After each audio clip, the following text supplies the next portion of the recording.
come on. Serious suggestions, please. I'm not trying to write a thriller here. It's supposed to be an essay, you understand? An essay. That means facts and logic. Well, if it's facts and logic you're after, you shot yourself in the foot with your choice of research topic, didn't you? The Tatara Suna mystery. When so much remains unexplained, there's little to be objective about. Unless, of course, you restrict yourself to textual criticism.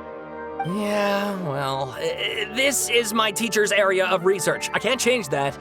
But it's fascinating enough without having to sensationalize it, don't you think? The strange location, the missing details, a mysterious person. I want to write my essay on something interesting, and I'm interested in getting to the bottom of all this. That's the only reason I came to you. Yes, you came to me, so all the more reason to take my advice. The fact is, it's the dramatization that will make people want to read it. There's no getting around that. Okay, but... Did one of them just mention Tatara Suna? But that's all the way in Inazuma! Is it just Paimon, or is it kinda unusual for someone in Sumeru to want to write a paper about that? Everyone here is just going about their business. Maybe it really is just Paimon. Guess people here are free to research pretty much anything. Great! Let's go find out what this Tatara Suna mystery is all about.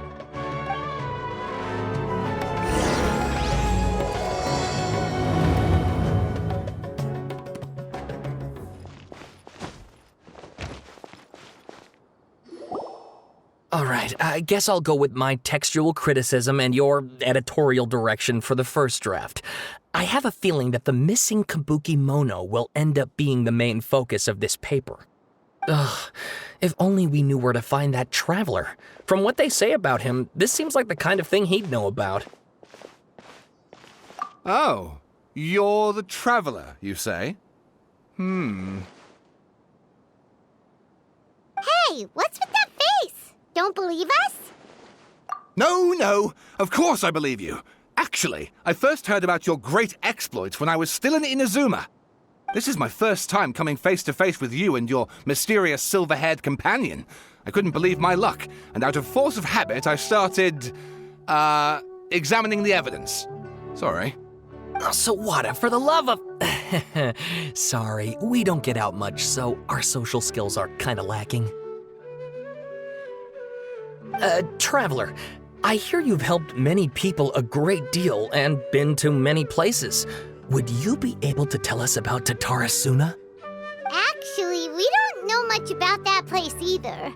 In fact, we only came over here because we heard you talking about it and wanted to learn more. I see. My teacher chose this area of research as a personal challenge.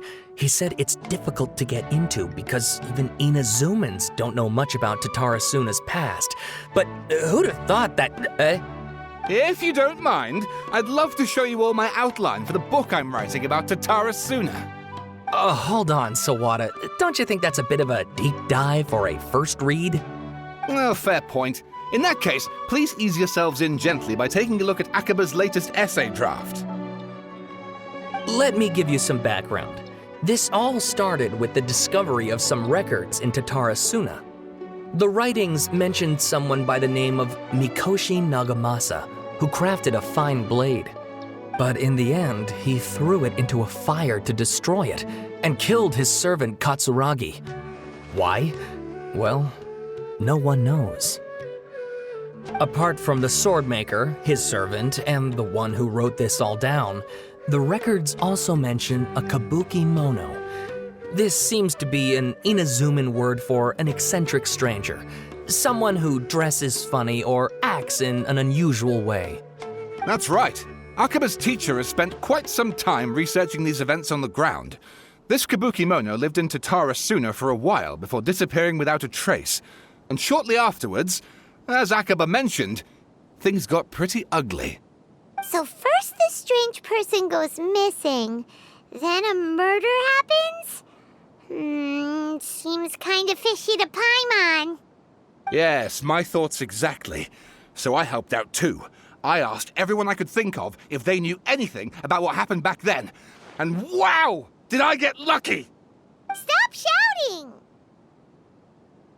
This part's important. I just wanted to make it stand out. It just so happens that a friend of mine works at the Government Records Office. He looked into it for me, and I can now confirm that all the aforementioned individuals did, in fact, live in Inazuma over 400 years ago. Even back then, Tatara Suna was already at the center of Inazuma's smelting industry. The man in charge was a government official named Niwa. Curiously enough, it seems like he went missing too.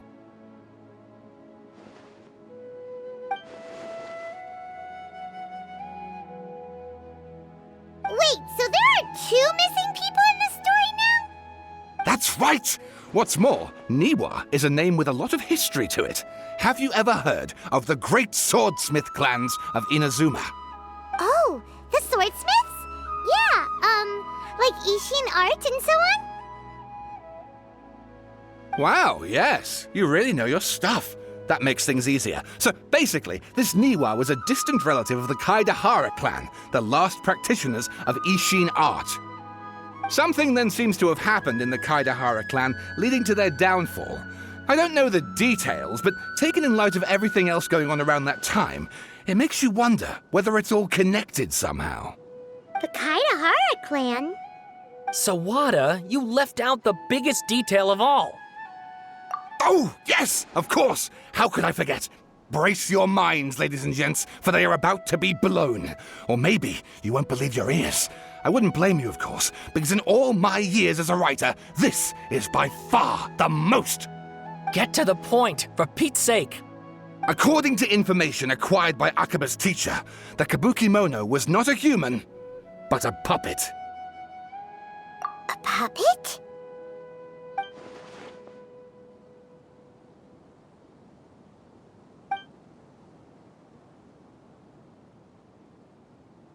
Aha!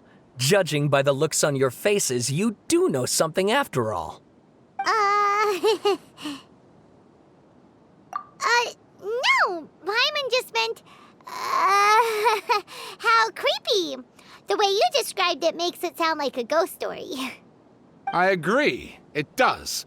But considering that non-human races in Inazuma are by no means uncommon, spooky events are to be expected. And that's exactly what my book is about. Please, take a look.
Oh, and please read my essay draft as well.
Sawada was encouraging me to follow his more creative approach, but I think essays should be grounded in facts. I don't think explaining everything away with mysterious forces will cut it. Oh, how about if I plug the holes in Sawada's narrative with political intrigue? Like, I could put a turf war between rival factions at the center of the whole series of events. Wait, you're allowed to just make stuff up? Pretty sure you've gone from essay to guessay there. Akaba, look. Your teacher has researched this extensively. I've reached out to everyone I could think of. Whatever information we have now is all that there is to know. This is as much detail as you're ever going to get. Besides, if there really was a political power struggle going on at anything like the level you seem to be suggesting, what hope would we ever have of finding out the truth? Good point. Okay, back to the drawing board, I guess. Give me some time. I need to find a new angle on this. We have some other stuff to do, so we'll have to say goodbye for now. Good luck with your essay! All right, thank you. If you find out any more info about all this, please do let me know. Thanks so much.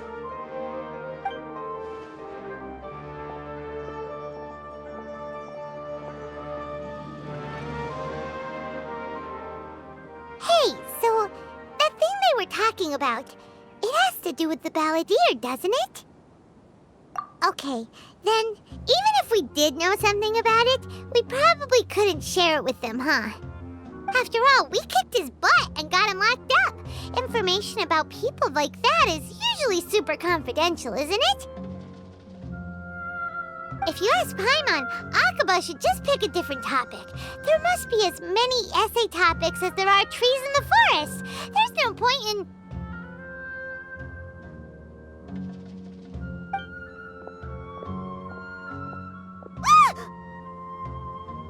Hey, did you see that? He literally just went by, over there. It looked like the balladeer. No, it can't have been. He got locked up. Oh, quick, let's catch up and see.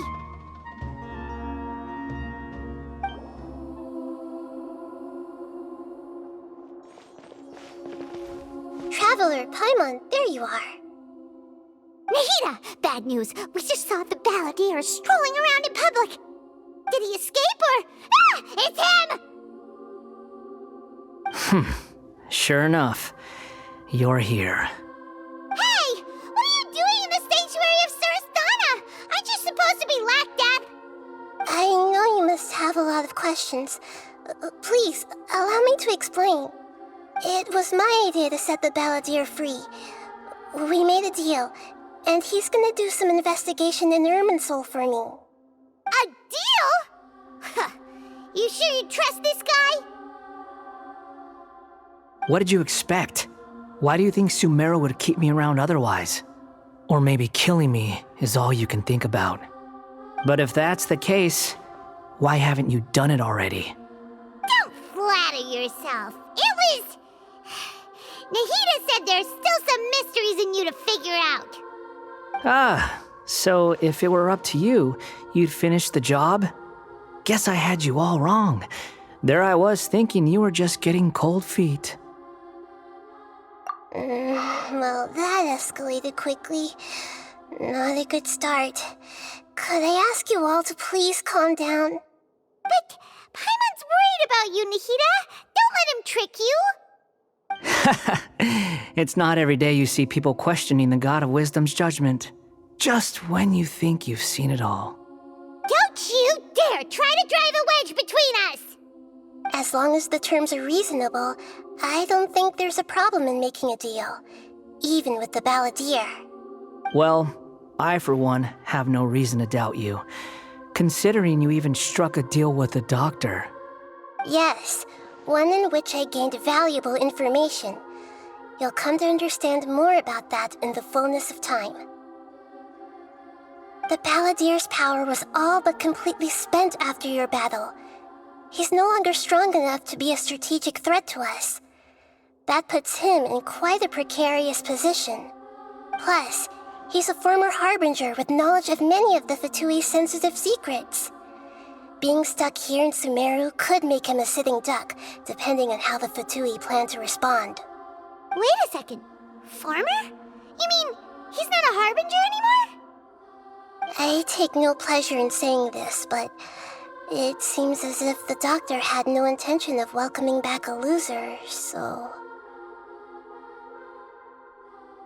Sometimes it's you using them, other times it's them using you. Most human relationships are this way. Certainly all the stable ones are. That's how it was between me and the Fatui, and also between each of the Harbingers. So as long as you have some value to offer, nobody will ever abandon you. But after recent events, even I have to admit that I'm not worth quite what I used to be.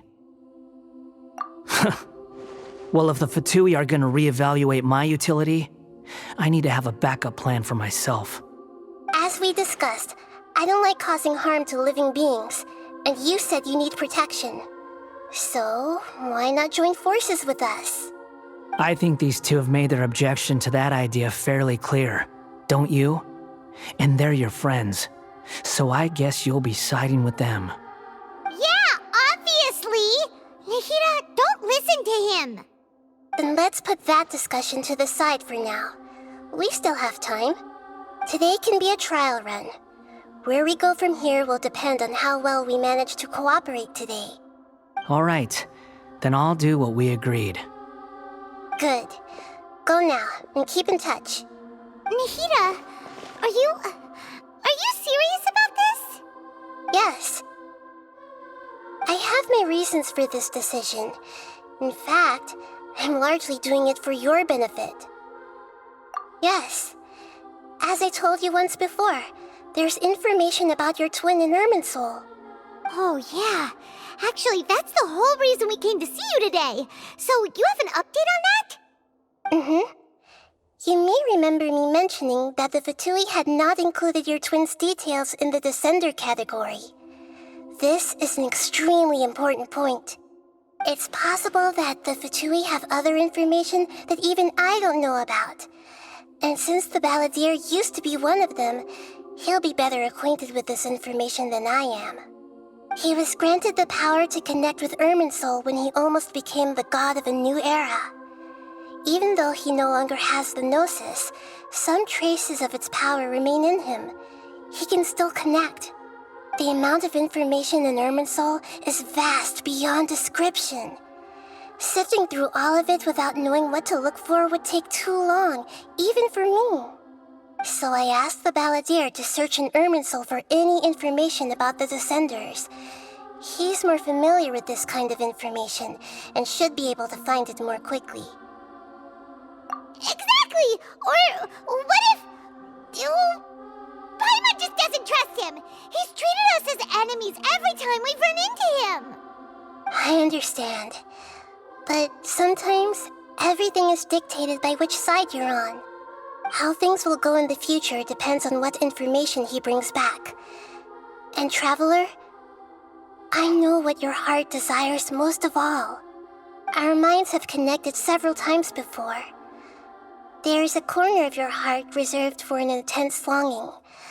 A feeling of being all alone in the dark, searching for the one candle whose light still burns. As Sumeru's deity, it is my responsibility to be on guard against the Balladeer. But as someone who counts you as a friend, I want to do something for you. If this deal with the Balladeer can give you the answers you've been longing to find, then it's worth it. It's my pleasure, really. You're Sumeru's hero. You've more than earned it. Paimon's still worried about this idea. Is there anything we can do to help? I was going to contact you about that, but then you suddenly showed up on your own accord. Seems like we have a telepathic connection. In fact, I was going to ask you to supervise the Balladeer on my behalf while he carries out the task I assigned. Even though he only has a fraction of his full power left, that's still a fraction of a former Harbinger. If you could accompany him, it would put my mind at ease. Of course, I'll be there to help guide you through Irminsul from the outside. Great, thank you. Prepare yourselves. I'm going to transport you into Irminsul. Wow, it looks pretty different here compared to last time. The colors are gentler. Guess that must be because Sumeru's at peace now. Look at that. Hot on my heels. You know, you didn't have to cut your catch-up short just to keep me company. Oh, but I guess you panicked when you realized that I might enter Irminsul ahead of you. Shut your beak, jailbird! No way a prisoner gets to be so smug! I understand that prisoners have to put up with harassment from the guards, but right now, I'm on temporary release, so maybe you should think about backing off a little. Sounds like a successful rendezvous. I need to be quite clear about something. In a few moments, you'll be entering into the innermost region of Irminsul. It is an environment like no other, and the most important place in all of Sumeru. Unlike anywhere else, Irminsul's inner region consists exclusively of torrents of information. You must put aside your differences and be extremely careful as you navigate your way through. I know there are many grievances between you on both sides, but it is essential that you remain calm after entry. This is as much for your own safety as anything else. Fine, let's call it truce, but only until this mission's over. Let's cut each other a little slack, shall we? We are going to be traveling together after all. Per my agreement with Lesser Lord Kusanali, I'll be at the front. It's my job to lead the way and get rid of any obstacles in our path. All you have to do is keep your pretty eyes open and try not to fall behind. You sure are confident. Paimon will give you that. You make it sound like you're even more experienced at adventuring than us. If there are no further objections, I suggest we get going. Or did you need some time to mentally prepare yourselves? Ew! Ugh, the snark on this guy. It's unbearable. We can start now. Irminsul access granted. Initiating connection procedure. Is this a small sapling? Oh, darn it! Come on, let's catch up with him.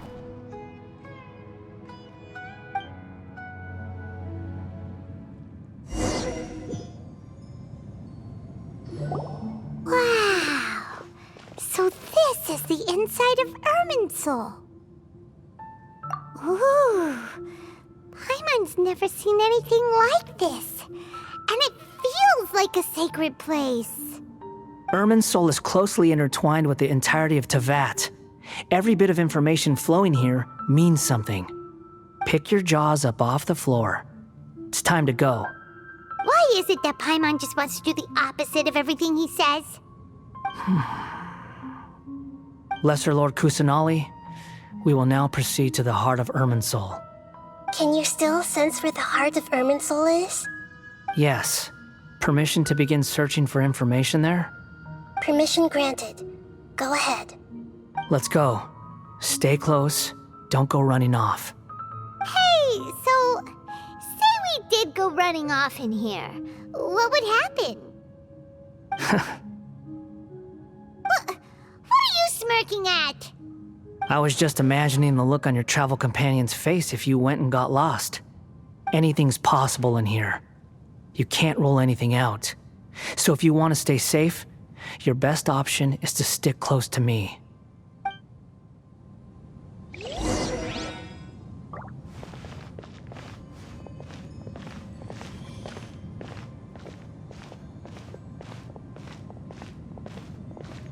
These sapling things have spread out.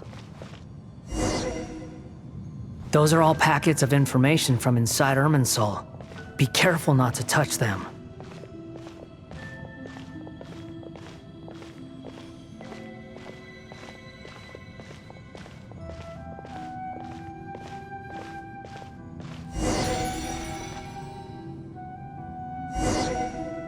It looks the same in every direction.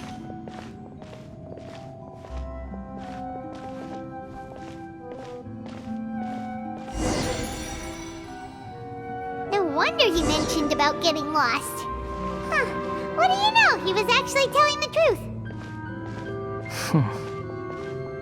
Is he mocking me again? What is it this time? There's a time and a place to lie, but this definitely isn't it. So why don't you relax your guard a little?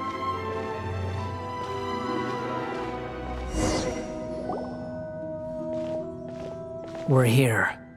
What a huge tree!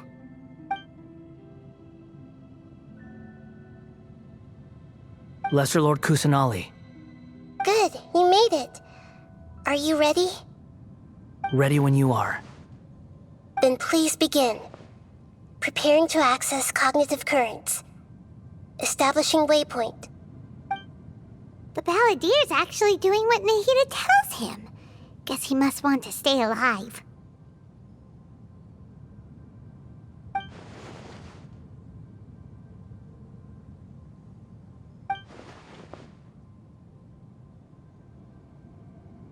The rest is up to you.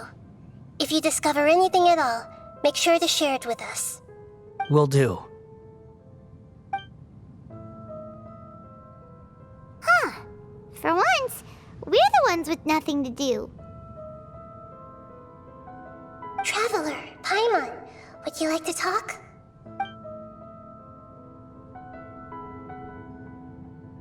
Yes, I've also invited Paimon to join. Huh? What the? We can talk to each other inside our heads?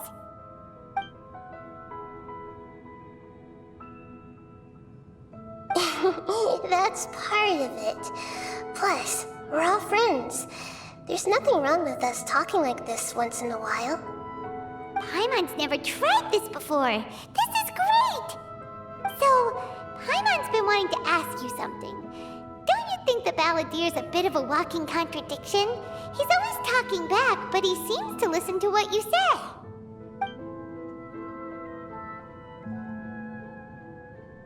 As I've told you before, there are still some mysteries for him to resolve. Things that are clear as day to me, but that he has yet to understand. Perhaps today will be the day that he finds some answers.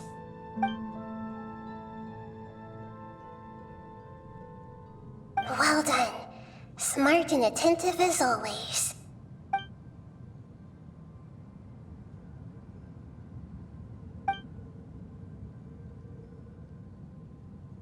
So, you made contact with that part of his mind. Well, it's true. Betrayal turned the Balladeer into the person he is today. Huh. Paimon thought nothing could get under that guy's skin. Turns out, he can get hurt and angry just like anyone else. Everyone has a history, Paimon. Even if you're a puppet created by the Electro Archon. Speaking of puppets, we ran into two people at the Academia today talking about an essay. Turns out their topic was about the Tatarasuna incident. Nahida, do you know anything about that? If you mean the mysterious events, the Kabuki Mono and so on, yes. I know about all of that. Really? Because from what they were saying, it sounded like lots of Tatarasuna's history is still unexplained. And most of the information we have now is just from people filling the gaps with their imagination. At least that's what they thought. Oh, how interesting. Those two managed to deduce quite a lot through guesswork alone. So the Gese got it right? Well, they guessed right about one thing. Tatarasuna was sabotaged. Must be a riveting conversation you three are having. Funny how all the good ones happen when I'm not involved. What makes you think we're talking to each other? Don't insult me. You're having a private conversation without me. Obviously, I must be the topic of said conversation. Of course you do. You can't have your prisoner knowing too much. So, have you found anything yet? Still looking. Don't get your hopes up, though. You and your twin come from outside this world. It wouldn't surprise me if there was nothing on either of you in Irminsul at all. Wait! How did you know about that? Did Nahida tell you? It's not like we've never met before. And anyway, you're world famous. It'd be more surprising if I didn't know a few things about you.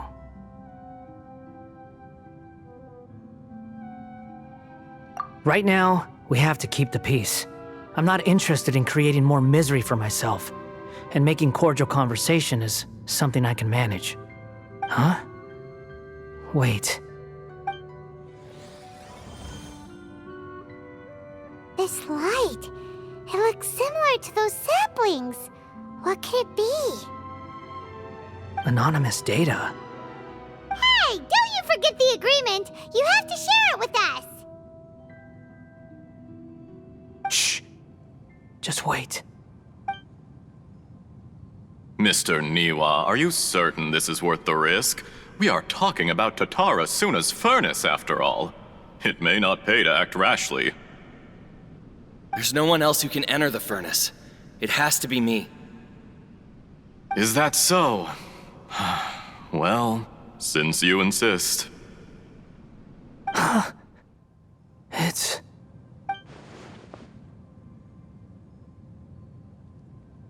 Whoa!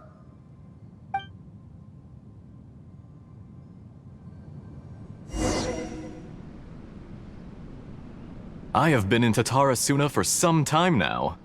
You have shown me great hospitality, as has Mikoshi Nagamasa, and indeed, everyone else. Under your leadership, Tatara Suna is a warm, welcoming place, like a giant village. People are gainfully employed, their lives have purpose, they are motivated. As I understand, the Raiden Shogun has, in recent years, eliminated much of the evil that plagued Inazuma. As for Tatara Suna, it was originally established as a means of safely disposing crystal marrow. The forging industry with crystal marrow as a raw material has since flourished, giving rise to generations of swordsmiths. Some world-renowned, others unknown, all passing on their legacy. Skills, blood, dreams. Every smith brought into this trade looks to find their purpose between steel and blade. That is why you accepted the proposal brought to you by myself and Akame. Yes, well, were it not for you coming to Inazuma and happening to make Akame's acquaintance, the two of you never would have joined forces.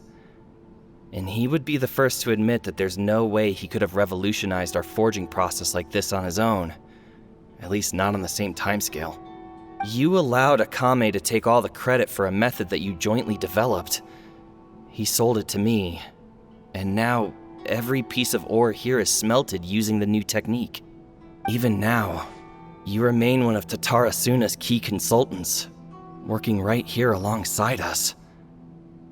I believe it is you, sir, who are truly responsible for the changes in our manufacturing and forging methods. You flatter me. From the outset, I saw much that was commendable in the forging industry of Inazuma, and it has been my great honor to befriend you all. So you say, Escher. But is this really the truth? My good sir, what do you mean? I tried to resist thinking it was all connected. Because I didn't want to speculate. And I didn't want to believe that things could turn out this way. What have we gained from adopting your new technology? Ominous black smoke? Mounting production problems? Worker fatigue and casualties are up and continuing to rise at an alarming rate. And recently, as you well know, someone died because of that strange filth inside the furnace. We've kept the truth from spreading outside, but still, I suspect you understand it better than I do. None of the people who went out to get help have come back. Now, our mutual friend, the Kabuki Mono, is taking the Golden Feather to Narukami Island to seek an audience with Shogun. This is our last hope. But that doesn't faze you, does it, Escher? Nothing does. Otherwise, why would you still be standing there with that smile on your face? I'm just surprised that you finally chose to be so sincere. I'm sure you've been harboring these suspicions for quite some time. Mikoshi Nagamasa may have noticed that there was one common denominator among all these events. Namely you, Escher. But Mr. Mikoshi is more cautious than I. He does things by the book. After all, Nagamasa is the adopted son of Mikoshi Torichio, the yokai struck down by the shogun's own hand. If he truly seeks to redeem his family's honor, an abundance of caution is well advised. You're well informed on the subtleties of his situation for a mechanic all the way from Fontaine. Are you sure you're not a little overqualified? Why, Mr. Niwa, are you suggesting I find a job as a diplomat? Sadly, I am so very attached to my craft. Enough, Escher. I'm here because an evil force is raging inside the furnace. And someone needs to take your new device inside the high-risk zone so we can absorb it and put an end to the problem. I'm in charge here. And I'm about to take some responsibility and head inside. Probably to my death. But what about you? What are you still doing here? Judging from the look in your eyes, you don't seem to trust me. Drop the act! We're past that now. Whoever you are, it looks like your plan to destroy Tatarasuna has worked. I just want to know what you're still doing here. What's left? Don't you have all your answers by now? Honestly, I'm just waiting for the right moment. A moment like this, where you finish talking and I stop you from entering the furnace. You...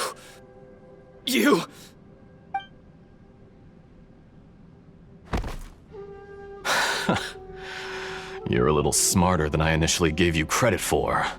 I thought I'd disguised myself exceptionally well, at least for the first few days. But to my surprise, you had your people look into my background right from the start. It's a long journey from Inazuma to Fontaine, but that didn't stop them. Eventually, they managed to confirm that Escher was an alias, and that I was not from Fontaine at all. And yet, despite all of that, you still fail to realize my true identity, and what I seek in Tatarasuna. Did you really think you would be able to see through my plan?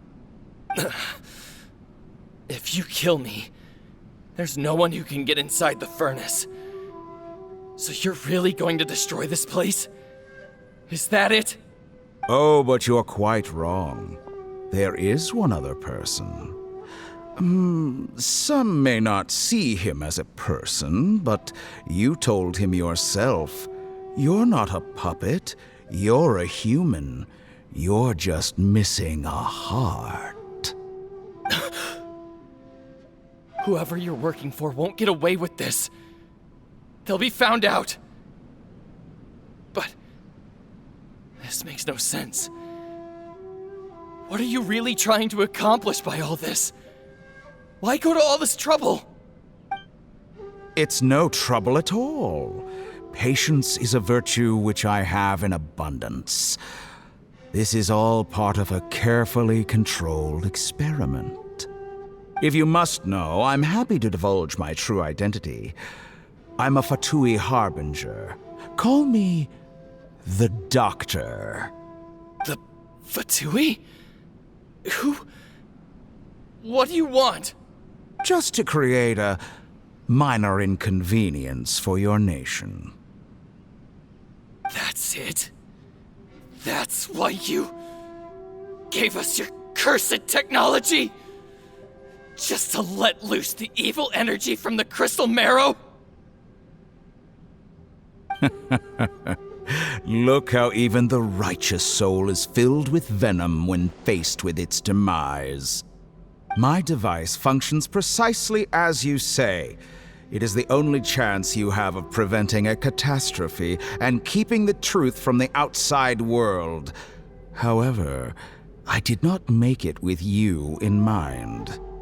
It is easier for a person to be possessed by evil spirits when they are filled with hate. So give in to your fury. I want to see what happens when a malevolent heart is placed into an unsuspecting puppet. Make no mistake, even without you, that pure, innocent puppet would only end up being used by someone else instead. What other reason would a human have for befriending one who is not of our kind?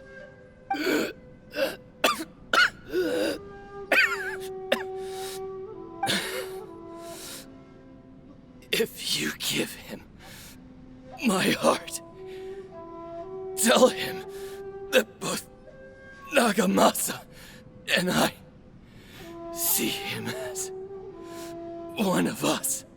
He has nothing to prove to anyone. Because not everyone just wants to use other people. The only ones who think like that are people like you. What a beautiful way to see the world. It almost makes me feel a little guilty. Then out of respect for you, I shall redefine myself. Think of me as a monster or a demon, if you wish. At least this way your death is not a consequence of your own folly turning you into an easy target. You simply lost to something more powerful than you could ever hope to defeat. I say, Mr. Niwa, let's see what happens. Will your puppet friend become a human? No, that will prove quite impossible. Mr. Niwa? Already dead. What a pity. Jester, I have completed the task you gave me, creating a gap and infiltrating Inazuma's inner workings. What fun it was. I'd like to introduce a puppet to you. If he proves useful, let's make him our newest comrade. And if not, let's turn him to dust.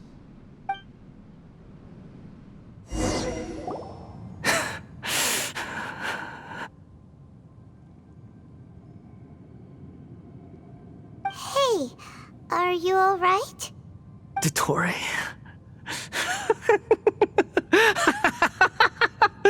Dottore!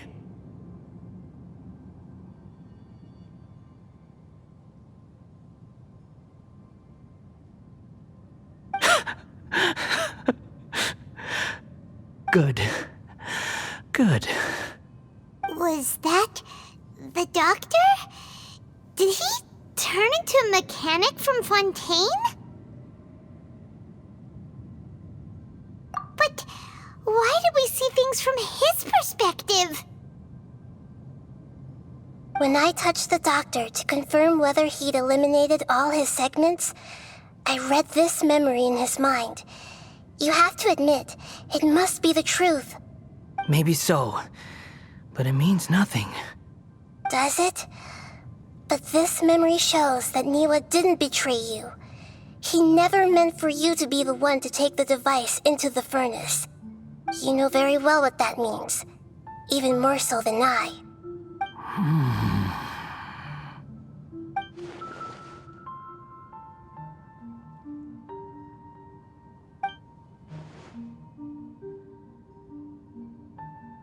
Let's give him some space. He looks really mad. Paimon doesn't want to be anywhere near him right now. We need to give him some time to process his emotions. Paimon's still confused about the Tatarasuna incident. So, the doctor was behind it, but why has that gotten him so worked up? Nobody has ever deceived you like that, Paimon. It's natural that you find it difficult to understand. Perhaps he needed to learn this someday. So now you have the complete picture. Katsuragi took the Kabukimono to live with the people of Tatarasuna. Later, the doctor showed up, disguised as the mechanic from Fontaine. And that's when the trouble began. It was all a horrific experiment planned by the doctor. Everything he did was just to plant seeds of disaster in Inazuma that would bear fruit in the future. Of all the unwitting participants in the doctor's experiment, the balladeer became the main test subject. After the events you just saw in that memory, the doctor put Niwa's heart into the device and handed it to the balladeer. Then, he instructed him to enter the furnace and absorb all the filth caused by the smelting process. The load was far beyond what he expected, but the balladeer survived. He left the furnace in sheer exhaustion and said to the mechanic, "This device seems to have protected me. What's in it?" The mechanic answered, "Niwa fled this place for fear of punishment, but he left you a gift. He said it's the one thing that you've been looking for." He took it straight from the chest of one of his innocent servants. The mechanic removed the withered heart from the device as he spoke. The balladeer was stunned that such unthinkable cruelty had brought him the thing he'd been longing for his entire life. A heart acquired through cold-blooded murder is a cursed thing, but it had protected him from the filth. He thought Niwa had completely betrayed him, and yet this very betrayal had ensured his survival. Overwhelmed with anger and sorrow, the balladeer threw the heart to the ground and left Tatarasuna without looking back. Holy moly. So the doctor killed an innocent man and pinned everything on the victim? That's terrible.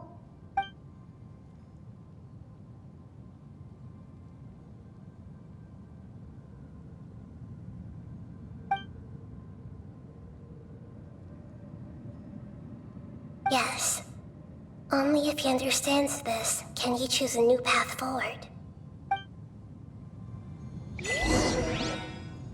Dottore, you brazen-faced...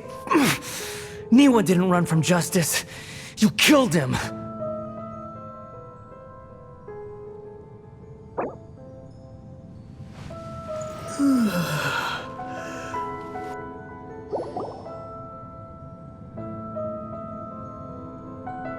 Shall we see how he's doing?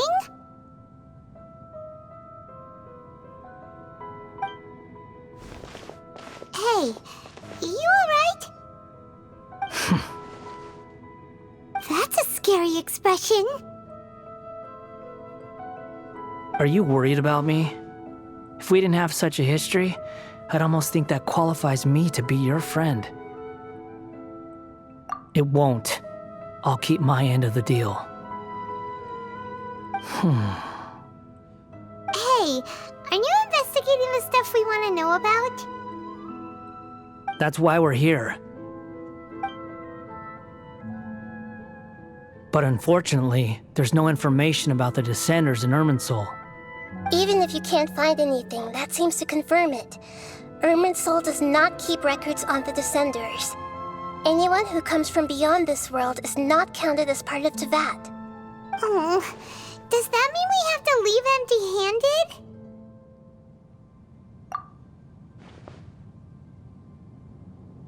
Don't thank me just yet. You look really upset. Well, since Irminsul was a dead end, I guess I can share some other info that might interest you. Huh? About what? The reason why there are records about your sister in Irminsul. It might have something to do with Conria. Apparently, Conria was her first destination when she arrived in this world. Plus, she only came to this world because the heavens responded to the summoning. The heavens responded? The Jester told me this himself. You can take his word on this. He was a royal mage in Conria, and lived with your sister for a time. I don't know the details. It's up to you whether you want to believe me. All I can say is, I wouldn't lie to you about this. Did you get all that, Lesser Lord Kusanali? Yes. Astonishing news. Does this info count towards my mission? It wasn't from Irminsul, but was it valuable? Very valuable. Good. In that case, I'll take some time for myself now. done? Lesser Lord Kusanali was right. My power's all but completely spent. Even if I use all of the divine power left in me, I can't sustain this shield for very long. I shared a secret with you, and now you owe me. So in return, I'd like you to answer a question for me. Give me your hand.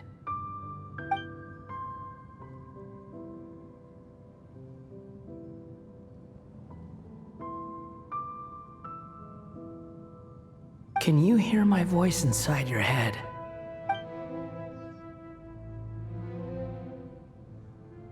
No, I can't do anything like that anymore. At most, all I can do is exchange a few words with you. So tell me, in this world, is it possible to change the past?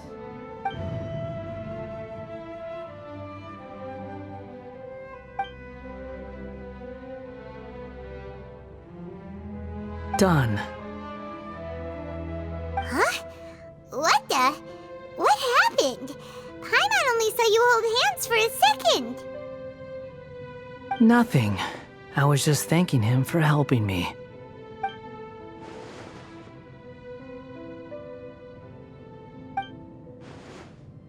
So long. I suggest you get yourselves out of here quickly. Where are you going? Hey, wait up! Didn't you say not to go running off? Fast reaction time. But I don't think we'll be seeing each other again. From this day forth, the names Balladeer and Kabukimono will cease to exist.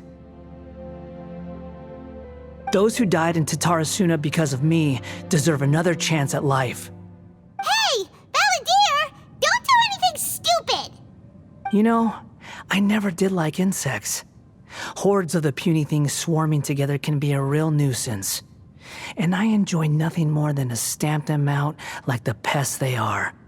But if a colony of harmless ants isn't threatening anyone, I guess they deserve to be left alone. Luckily, everything can be set right. It's time to solve this once and for all. Balladeer! Balladeer! Uh-oh, he disappeared. Come on, we gotta find him somehow.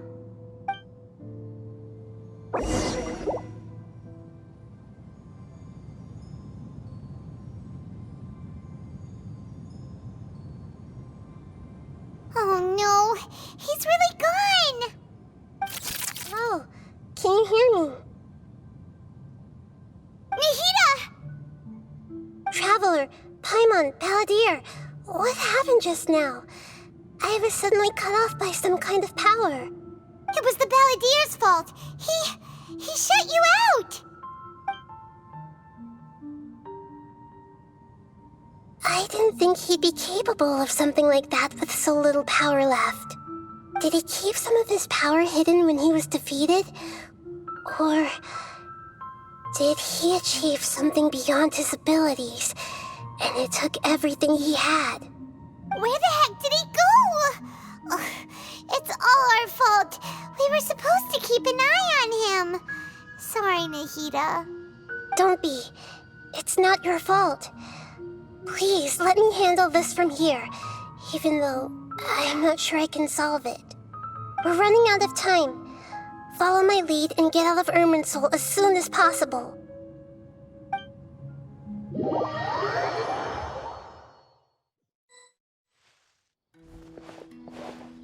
We're out! And we're at, an inn or something? This is an emergency. I'll have to ask you to stay here for now. Everything's arranged, and nobody will disturb you. I'm sorry, but this isn't something I need your help with. Leave this one to me. An emergency? How bad is it? Nahida, will you be okay? Don't worry. If my assessment is correct, though there may be some minor disturbances, it won't lead to a disaster. Please rest and recover your strength here until I say it's safe. Her voice has gone. Paimon can't shake the feeling that something really big has happened. What do you think the Balladeer meant? And why did he suddenly grab onto you before?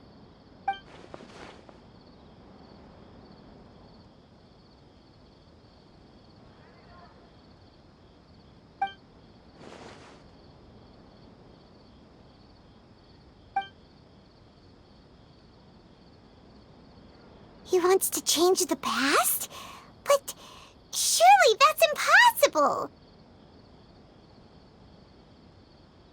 Right! You can't just rewrite history! All that stuff happened already in real life!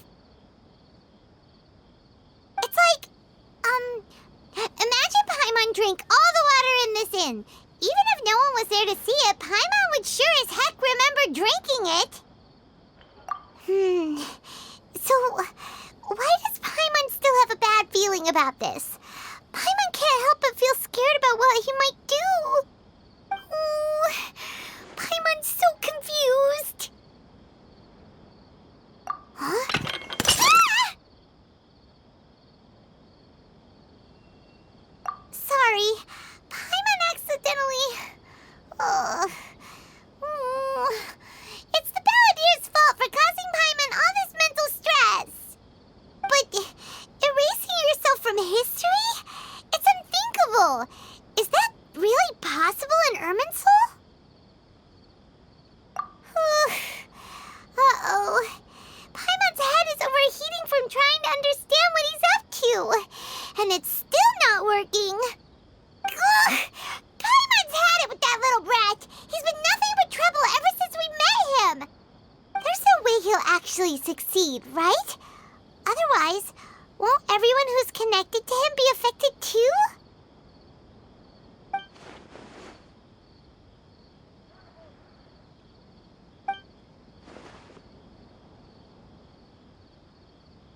There's nothing we can do about it at this point. Hey, have you got any ideas on what we should do next? Seems like now there's nothing left for us to do but to go to sleep. But Paimon's still so worried. Paimon won't be able to sleep a wink tonight. So, how about, we list all our favorite foods to take our mind off things? Heck, if that doesn't work, Paimon's probably gonna collapse of anxiety here. Alright, Paimon will start. First dish. Munstack grilled fish. Oh, and chicken mushroom skewers. Tea break pancakes, cream stew, sauteed matsutake, and Dragon chili chicken, almond tofu, satisfying salad. Oh, also Adeptus Temptation, golden shrimp balls, triple layered consomme, lotus seed and bird egg soup, and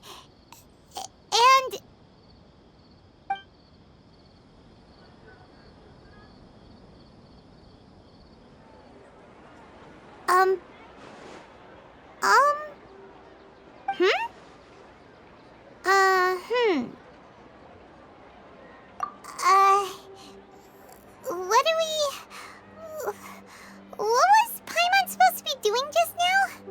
Paimon was, talking? Huh. Paimon suddenly can't remember what she was talking about. What was it again? The Balladeer? Is that a food too?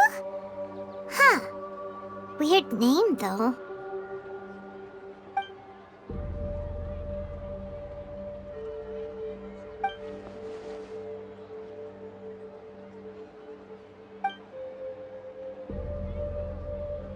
What's wrong? Your eyes are like saucers. Was it something Paimon said?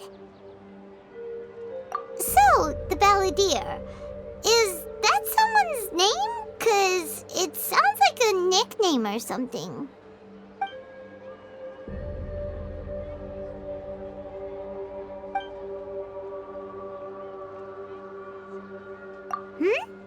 Okay, sure. Where are we going? Huh? Fine by Paimon, but is everything okay? You're acting like this is an emergency.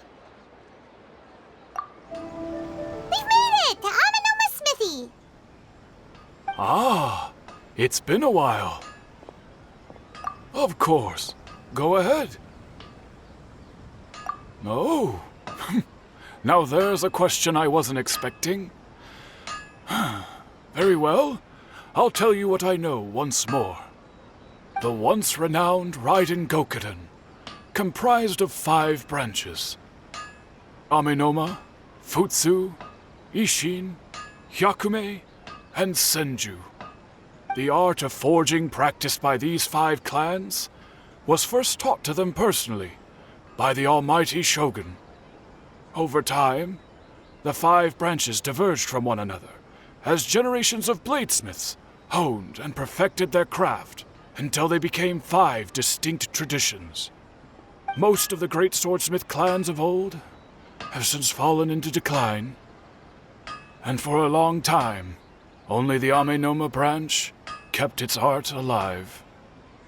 But fortunately, Kaedehara Kazuha recently returned to Inazuma and took up the mantle of the Ishin art. Now, 2 clans remain of the original Gokuden 5. If my memory serves me right, you yourself were present when he forged the Ishin blade. Oh, yeah, we were! Paimon remembers that now. We learned a bit about the decline of the Raiden Gokuden then, too. It seems like such a shame. That, my friends, is a tragic tale indeed.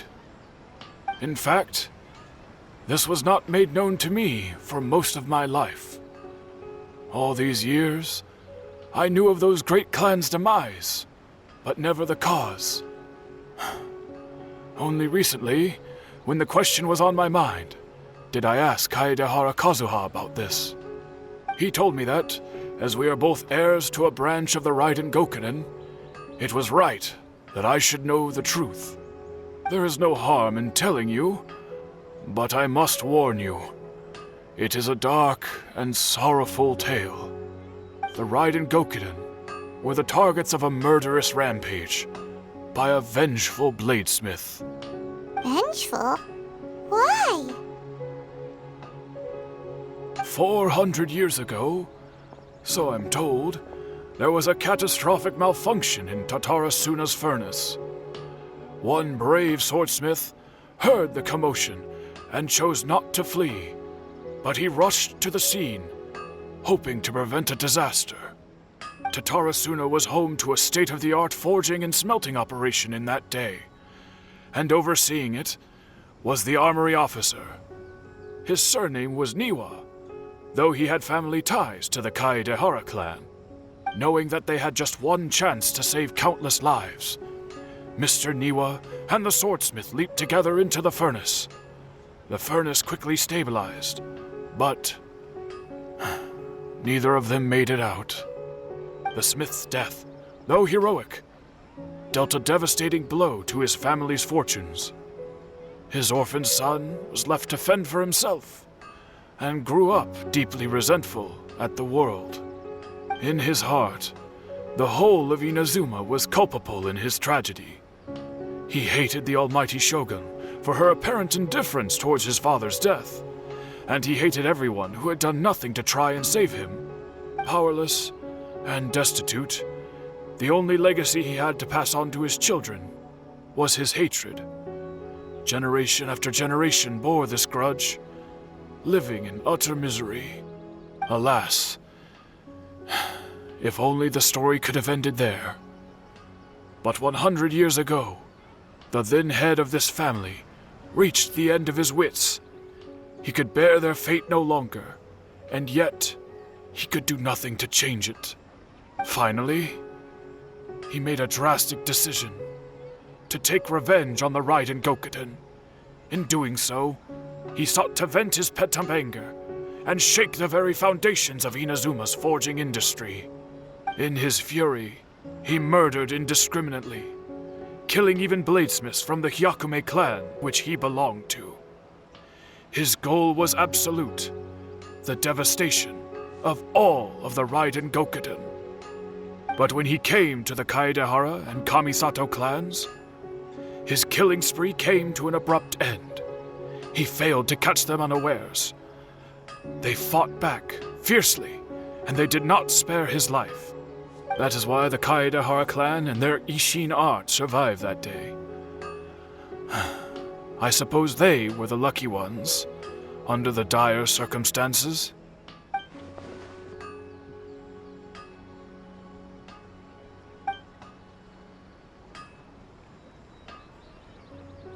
Was there anything else you wanted to ask?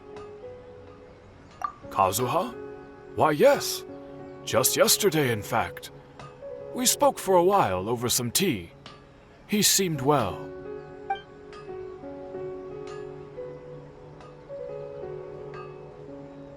My pleasure. Don't tell Paimon. There are other places you want to visit too, right? Your expression says it all. You can't hide anything from Paimon. On to the next stop. Lead the way, traveler. Paimon will be right behind you. We're here. This is the Yashiro Commission's headquarters, so... Traveler, it's been a while. If you're looking for the Commissioner and Miss Kamisato, I'm afraid your timing is unfortunate. They're not here right now. Are they out on business? The Commissioner is out on business, and Miss Kamisato is standing in for some meetings in the Commissioner's place. If it's urgent, you're welcome to wait inside until they get back. What do you think? Shall we go in?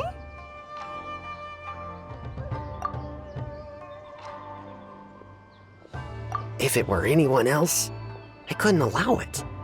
But seeing as you're so close with the Commissioner and Miss Kamisato, I think it should be okay. We'll be heading in then. Thanks!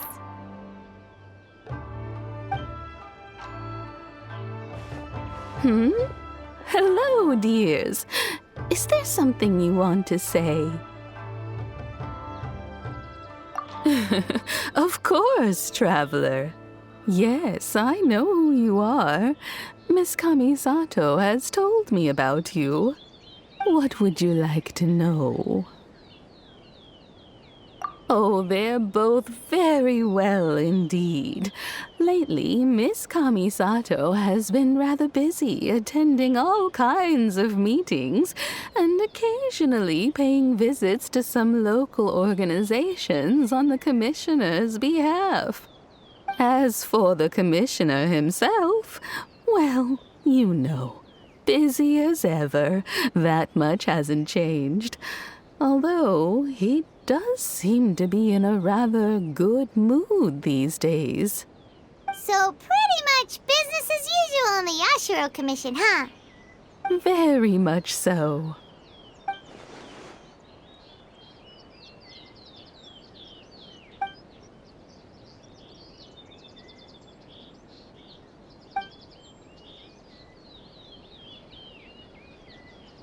Well, got any more questions? You're very welcome. In fact, I would love nothing more than for you to come and visit more often. But I'm sure you must be far too busy to have time for that. Miss Kamisato talks about you all the time. She seems so thrilled to have you as a friend, and she's always saying how talented you are and how much she admires you. I must say, many things in Inazuma seem to have taken a turn for the better since you arrived here. So you're not just Miss Kamisato's knight in shining armor, you know. You're a hero to us all. I mean it. Whenever the Commissioner dines at home, Toma always joins him. I always find myself at my most relaxed when I'm serving the two of them and listening to them chat away. The Commissioner has such a busy schedule that he doesn't always have the chance to take his meals at home. But given the opportunity, he always prefers to dine here. They say it's because Toma's a much better chef than most. Oh, the commissioner is so fond of home comforts. They get to talking about you sometimes, too, you know. Always with a very fond tone. The way one would talk about dear old friends around whom one can truly be themselves. Miss Kamisato occasionally joins them as well.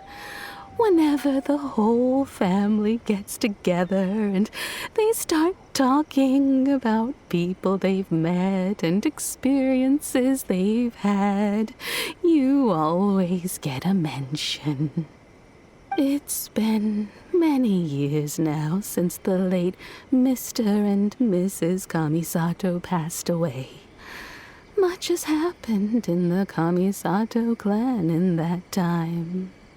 As someone who is old and gray enough to have watched their son and daughter grow up, it makes me so happy to see them meet a dependable friend whose company they enjoy so much.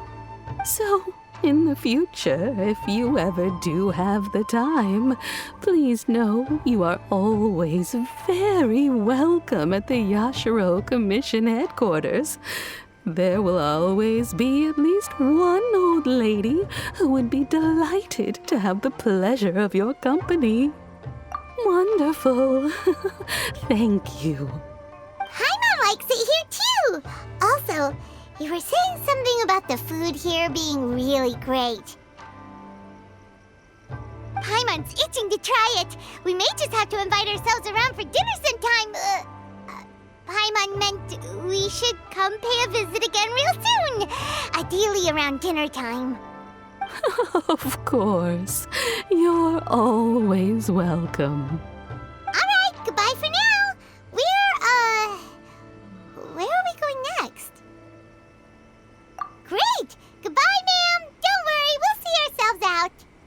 All right, then. Take care now. Hope to see you soon. Oh, are you two leaving already? Yep, everything's taken care of now. Don't worry. Very well. Safe travels. Goodbye. Well, here we are. But what are we looking for? Something or someone? Do my eyes deceive me, or is that the Traveler and Paimon? Xavier, what are you doing here?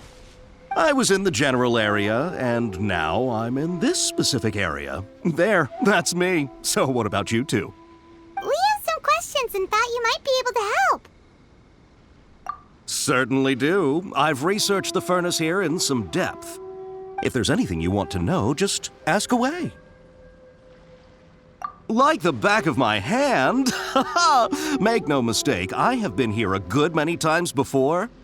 Not only that, but I've met people in Inazuma whose families used to live in Tatarasuna years ago. They said it's all true, the history here. Oh, well, it's a long story, don't you know? The tale of Tatarasuna starts a long time ago. I'm told that its history is one of the most foremost forging and smelting operations in the nation, goes back around 1,000 years. Still, the furnace has had a couple of serious maintenance issues along the way. A couple? When exactly? One was just in the last few years, the other was several hundred years ago. A fun fact, I'm not the first Fontaine tech guy to come and work on it either. There was a guy back then too. They say he was a mechanic who consulted on a technology upgrade. It seems like the technological collaboration between our two nations goes back a long way. How about that?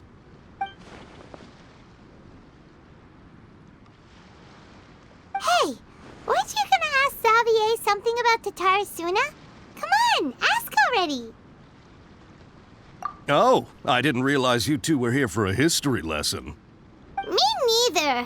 Paimon doesn't know what's gotten into this one today. Feels like we've been preparing for a history exam or something. What brought this on? Did you just wake up today with a sudden burning desire for historical knowledge? Sure, go ahead. A kabuki mono? No, I can't say that I have. I do know the word, Inazuman for those eccentric types who always go around dressed to the nines. Just the sort of person that I'd like to meet, actually. But sadly, I've never had the pleasure, nor have I come across anything to do with a kabuki mono where Tatara Suna is concerned.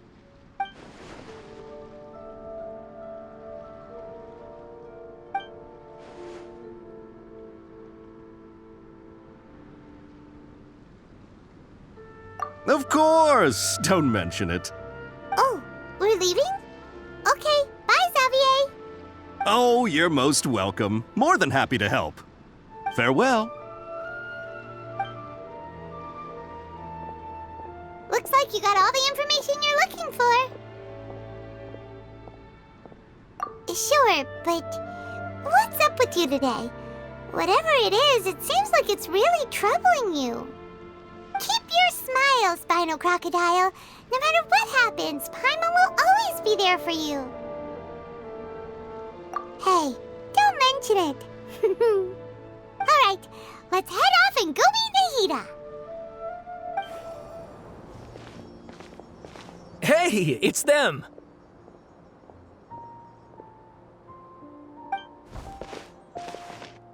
Akaba, Sawada, you're still here?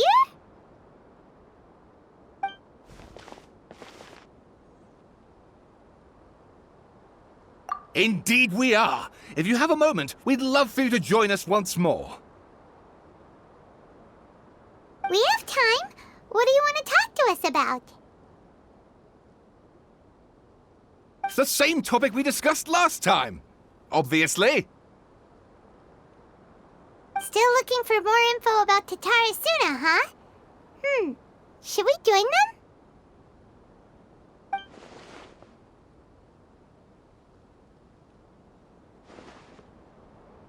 Unfortunately, we haven't made any real progress. Huh? Oh, of course.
I presume you'll want to read mine as well. Here.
Well, what do you think? Hey, Traveler. Remember how last time Akaba was saying how he wished he could gather more information about all this? Well, we just got back from Inazuma. So how about we tell them what we learned? What did you find out? Something big? It's a long story. Basically, we have some friends in Inazuma, and...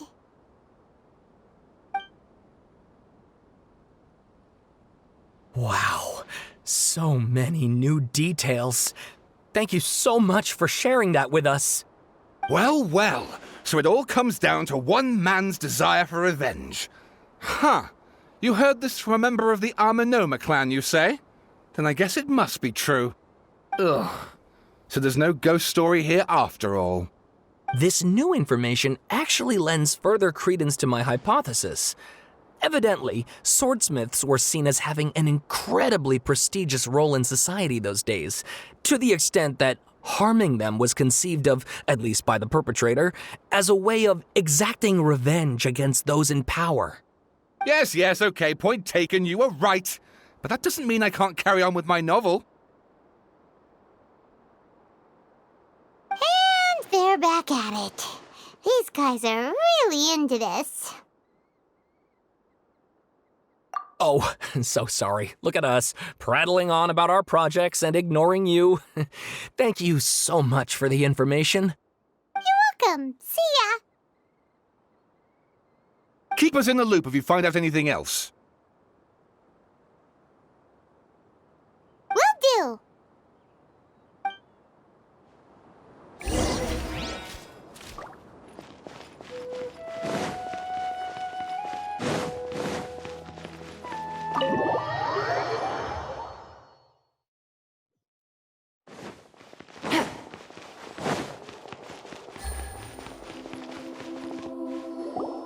Nahida, we're here! Traveler, Paimon, how have you been? Ugh, where to start? Paimon hasn't had a moment's rest this whole time. That night, we ended up chatting and chatting until suddenly the sun was up. And then he decided he wanted to go to Inazuma. The Balladeer? It sounds like some kind of code name.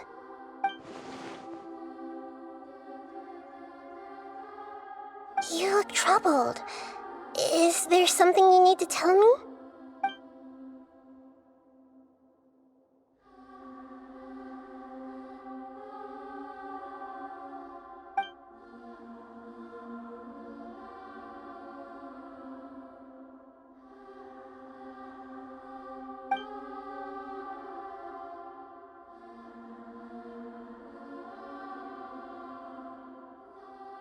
Traveler?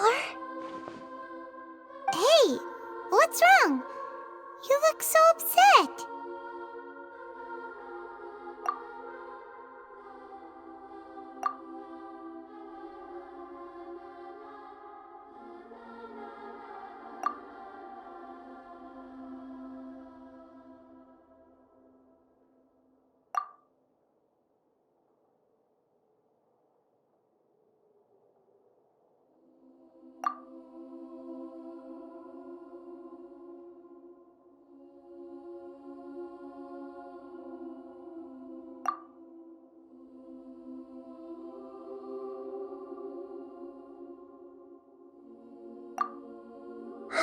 That's quite a story.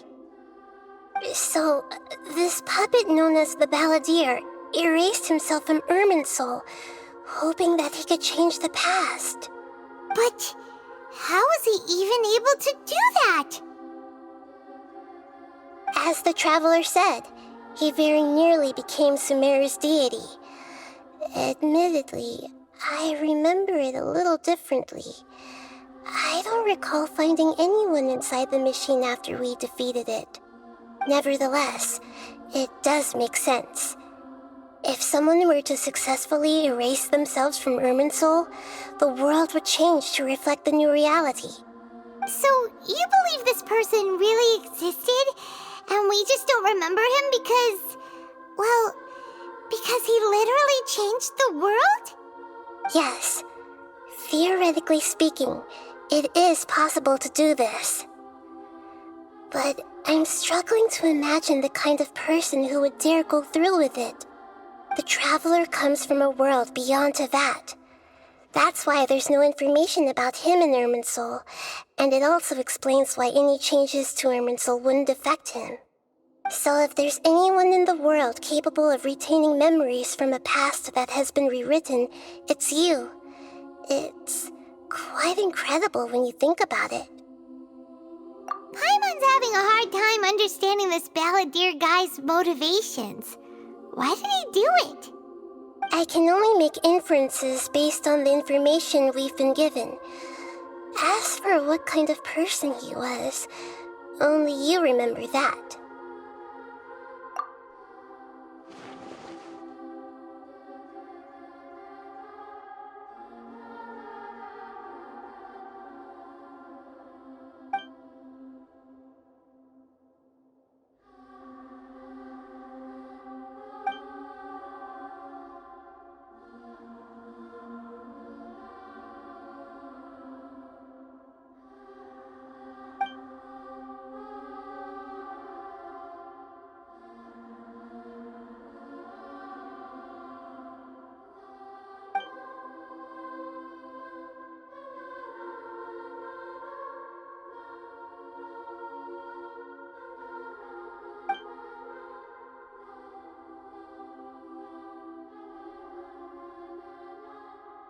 Something else worrying you?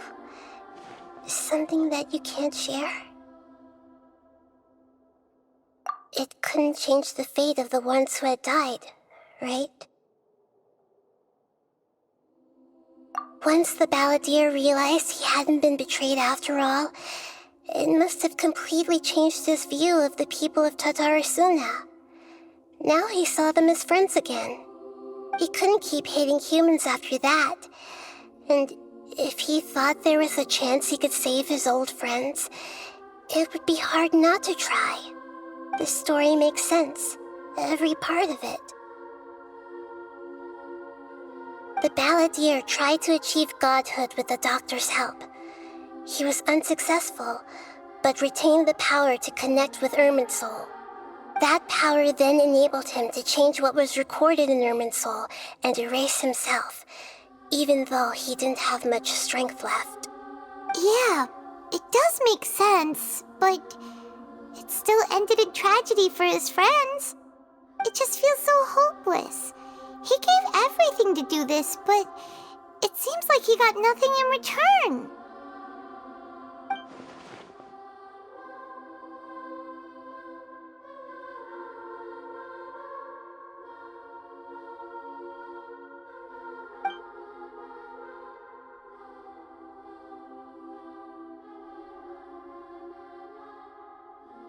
Please wait a moment.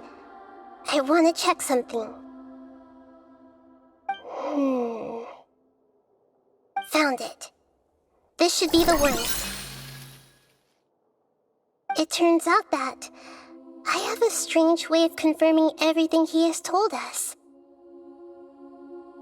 What is it? A record from a personal collection. It was tucked away in a corner. You should take a look.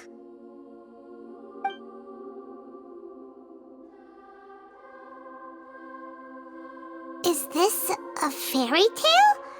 Who wrote it? I authored this record myself. Huh?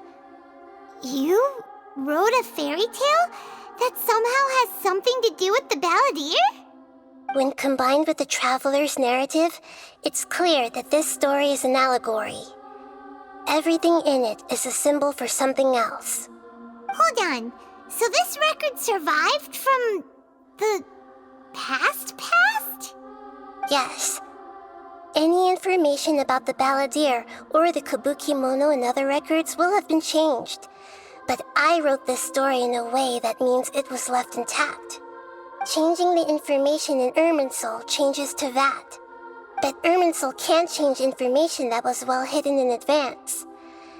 I guess I must have written this story as a backup before the balladeer entered Irminsul. That's incredible! What a great idea! And sending the traveler into Irminsul with the balladeer must have been a further precaution. I knew he'd remember everything. This story is abstract enough that it still resonates with the present information recorded in Irminsul.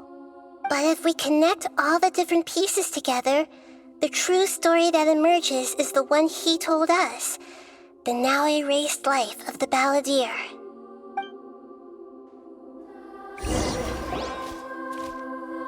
There was once a lone monster draped in fox fur. The monster found a family of foxes, joined them, and they became friends. The monster lived with the family day and night, and everyone treated it as one of their own. Once in a while, the monster would take off its fox fur at night and lament to itself as it gazed at its reflection in the water. I am a monstrosity, yet they are too foolish to see it. I pity them. But the monster soon found solace when another came to live among the foxes who was not their kin. A kitten, carved from the wood of a white tree who had been abandoned by the humans. The kitten too wished to become a fox, but its tail was too slender and it could not grow a coat of richly colored fur. Yet when the other foxes saw this, they spoke words of comfort to the kitten. Even without a tail and fur like ours, you are still one of us. Furious at this happy resolution, the monster lit a fire on the mountain. The terrified animals panicked as the fire spread. The only way to extinguish the flames was to make a sacrifice. A gray fox stood up and addressed the monster.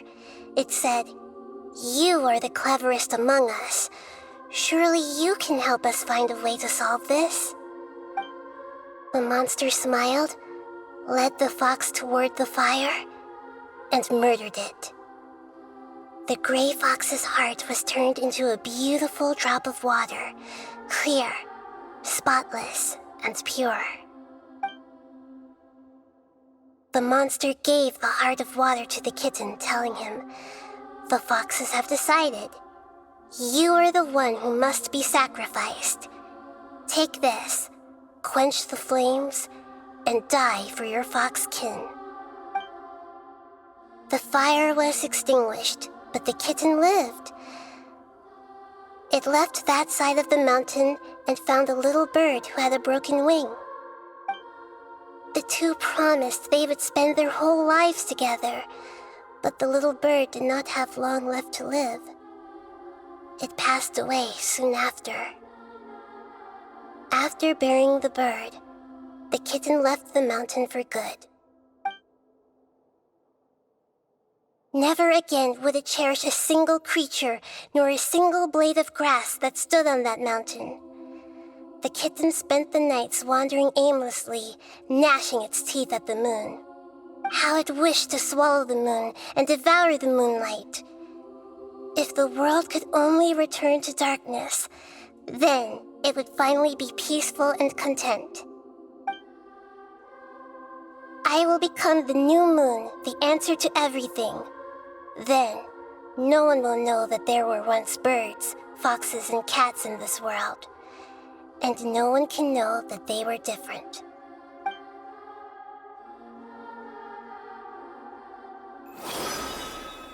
We solved it! I remember now. This is not just the balladeer's story. It is his very own memories. I made a backup so that it would be preserved no matter what happened. To become a god, he was experimented on and modified countless times. It was brutal torture, and the only reason he was able to survive is that he was a puppet. This memory was extracted from him by the scholars. Presumably, they kept it to have something to defend themselves with. Creating a deity was just the first step. Some of them wanted to be able to control it. That's why they backed up his memory for later use. I buried it deep inside one of my own dreams, and then hid it inside an allegorical story so that it wouldn't be altered. It's hard to believe that this person really existed, let alone that he tried to get rid of us on more than one occasion. Paimon has no memory of him at all. He completely vanished like a puff of smoke. The balladeer agreed to help me look for information about the Descenders, and although he was unsuccessful, he still helped you. Before he vanished, he confirmed an important detail, that Conria was where your twin first came into this world. We still don't know how the change to Irminsul will affect the senior ranks of the Fatui, but in all likelihood, they won't even remember their own Harbinger. It sounds like Paimon wouldn't like this guy a whole lot if he was still around. But still, Paimon doesn't like the way it all ended that much better. This is why wisdom alone cannot answer all our questions. We look, we see, and we comprehend, but the question still troubles us.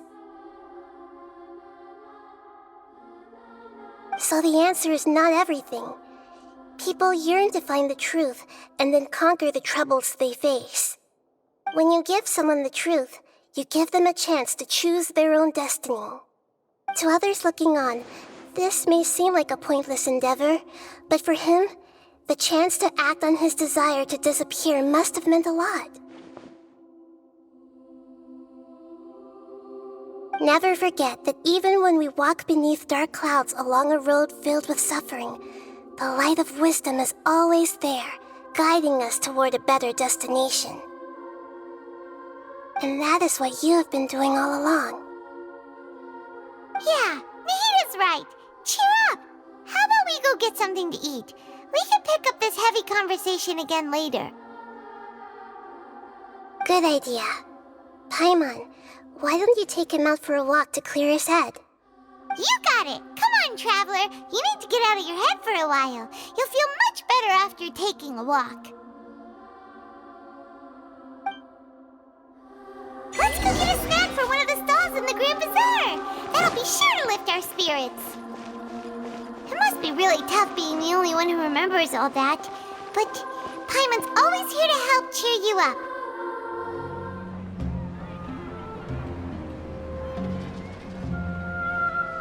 We're here! What should we eat first?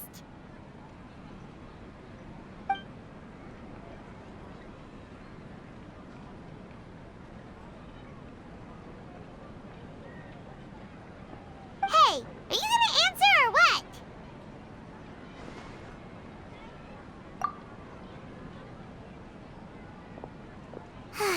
Alright, whatever you want. Well, Paimon will be right here when you figured stuff out. Then we can get something to eat.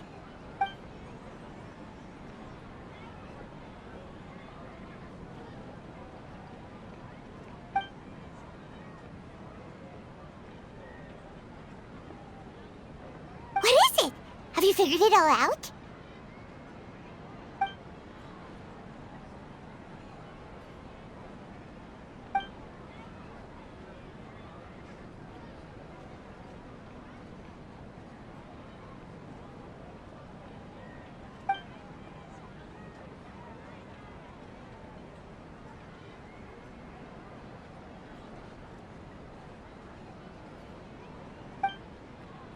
Why'd you jump up all of a sudden?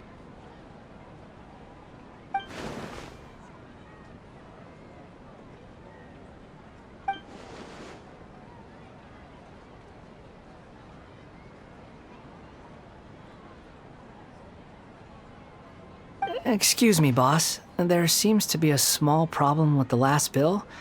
Look, here.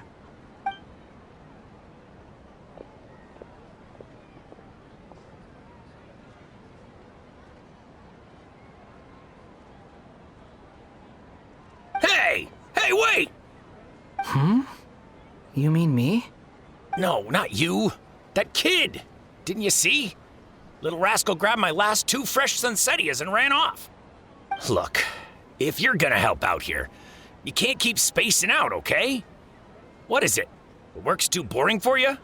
Or has the big city got too many distractions? I wasn't paying close enough attention. Sorry, boss. I think you're right. Maybe it's the city. It's so exciting. It can be hard to focus. Who's that guy? You know him or something? He's who?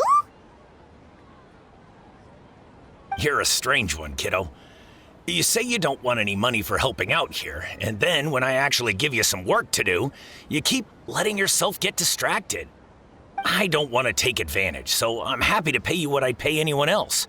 But if you keep acting like this, pretty soon I won't be able to afford to. No, please. I mean it.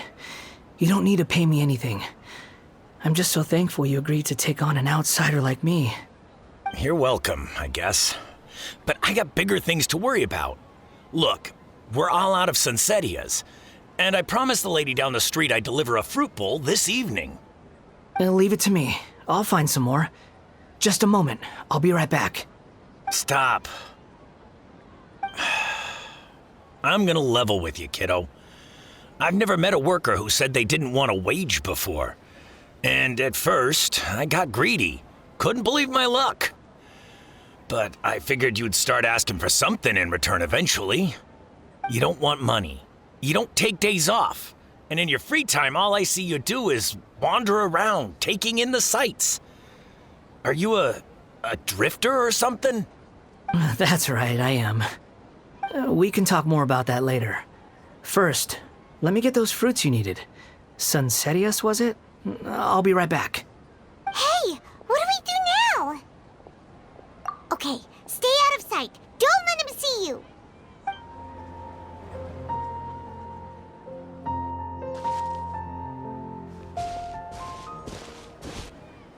Yeah, this'll do. Even though you say he's the balladeer, what are we planning on doing? Stealing his Sunsettias? Isn't that a bit too cruel? Oh, all right. This should be enough.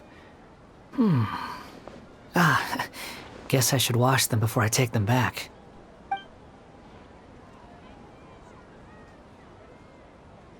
Huh? You two over there. Is there something I can help you with? He spotted us! You've been following me all the way from the city. I'd have to be blind not to notice. Have we met before? No, we haven't met. But you know me?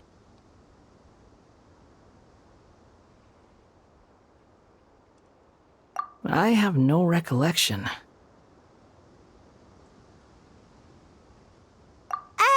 Are you absolutely sure?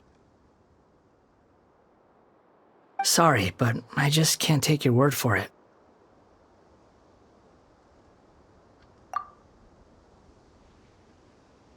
A puppet?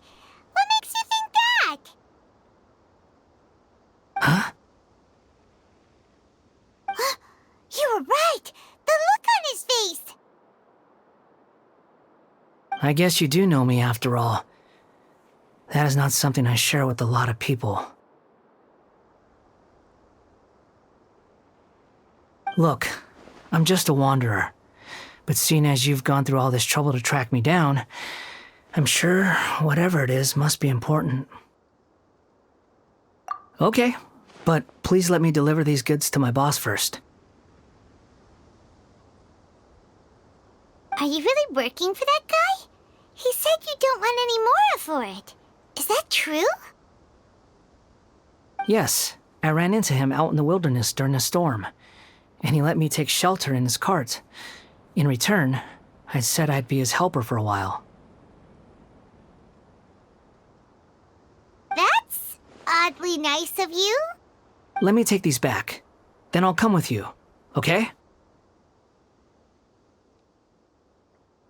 Then let's return to the city. Here you go, boss. I'll leave them right here. Oh, you really went and picked some more. Who are these two? Something's come up, and they need to borrow me. Sorry, boss. I'm afraid I'll be away from the stall for a while. I was just about to pay you anyway. Go wherever you want, kid. Don't waste your time here.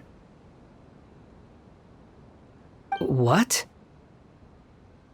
I get it, okay? You just wanted to help me out, to thank me for giving you shelter from the rain that day. Even then, I don't understand why you're so adamant that you don't want any pay for it. But look, it was pouring down, and there you were, sauntering along without a care in the world, like you had nowhere to be and didn't even care that it was raining. Imagine you were me for a second. It's a little weird, right? Why is this guy traveling during a rainstorm if he's not trying to get somewhere? And why is he taking a shortcut through the open country if he's not even in a hurry? But anyway, taking you in didn't put me out even slightly. You don't owe me a thing for it. Certainly not all this. Your time is valuable. You know, you should go live your life. But I don't...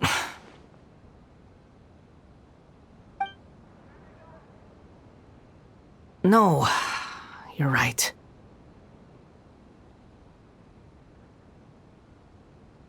Then I suppose this is where we say goodbye. Thank you again for taking me into the city. Don't mention it, kiddo. I've run into all kinds of characters over the years. I just hope you find your path. Thank you.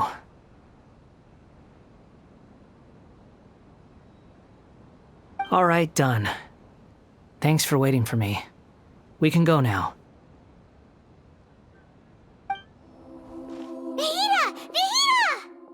What's wrong? Huh? Are you? Hello. I do apologize for the sudden intrusion. We found this guy in the street, but he doesn't seem to remember anything. So, yeah, quite an eventful walk.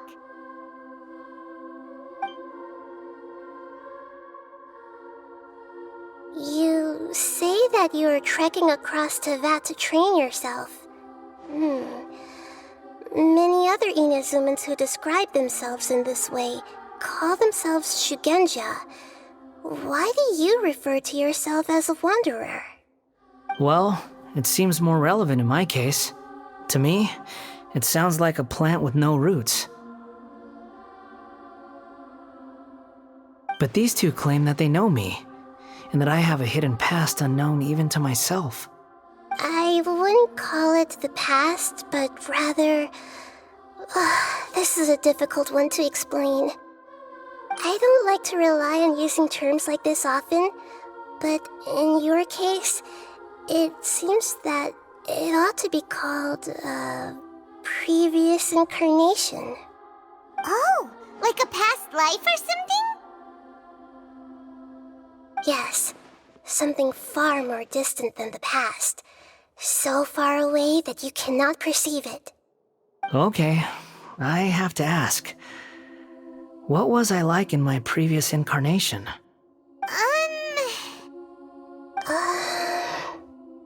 Oh, okay. I see. You want to tell me, but you can't bring yourselves to say it. Looks like I didn't have the most wonderful existence in my previous incarnation. If it's that difficult to talk about, I have no doubt it will be just as difficult to hear, but I'll be able to handle it. Please, tell me the truth. Is truth something you care a lot about? Yes. Then I'll be straight with you. In your previous incarnation, you did many things that would be considered evil. You nearly died because of what other people did, and many died because of you. As a non-human being, you hated gods and humans alike. You drifted from place to place, never able to settle, even where you found status and identity. You adamantly believed that you were missing a heart. Actions rooted in persistence sometimes bear bitter fruit. Sometimes, You have to let parts of yourself go, or you'll never be happy.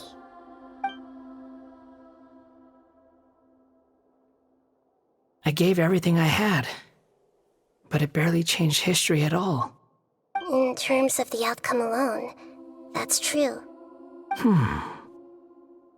I don't think I can judge everything I've heard purely in terms of right and wrong. Each choice a person makes belongs to a specific place and time, a chain of cause and effect, a cycle of karma and consequence. That is the nature of truth. If one thing is right, its opposite must be wrong. And yet, dichotomies like this are not enough to explain the world in all of its complexity. It seems like my previous incarnation wasn't the most likable individual. We're not trying to hurt your feelings or anything, but yeah, we weren't your biggest fans. If we were enemies, why are you trying to help me find the truth? This is so frustrating! This guy's supposed to be our arch enemy, but now he's just some random stranger we met on the street! He's got so much to answer for, but we can't make him talk because he doesn't remember anything. What a weird situation. Lesser Lord Kusanali, as the god of wisdom, I trust that everything you told me must be true. Yes, it's all true.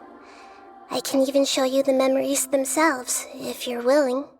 Please, I want to see them for myself. I want to experience my own transgressions. Even though it will cause your present self great mental anguish?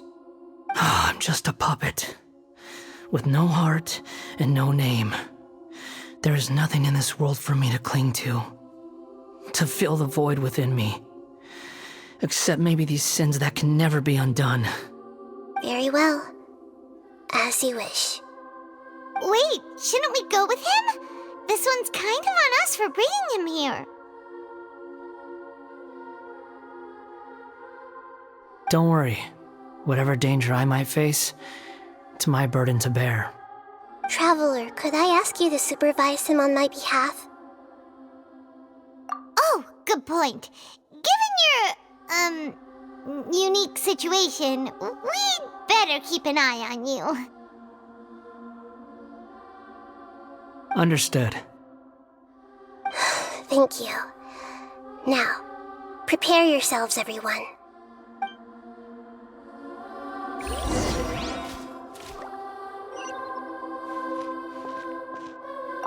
No matter what lies ahead, I'll face it.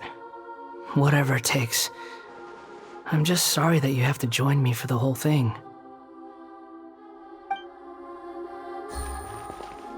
It's time to get ready.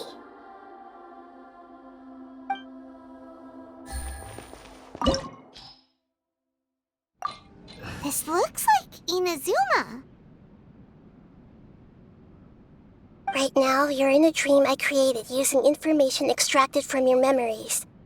These memories will show you the raw truth, but be aware that enemies may react just like in the real world. Please be careful. Sounds like an immersive experience. It's a good thing we came along. You don't need to do this for me. I don't deserve your protection. We never give up halfway.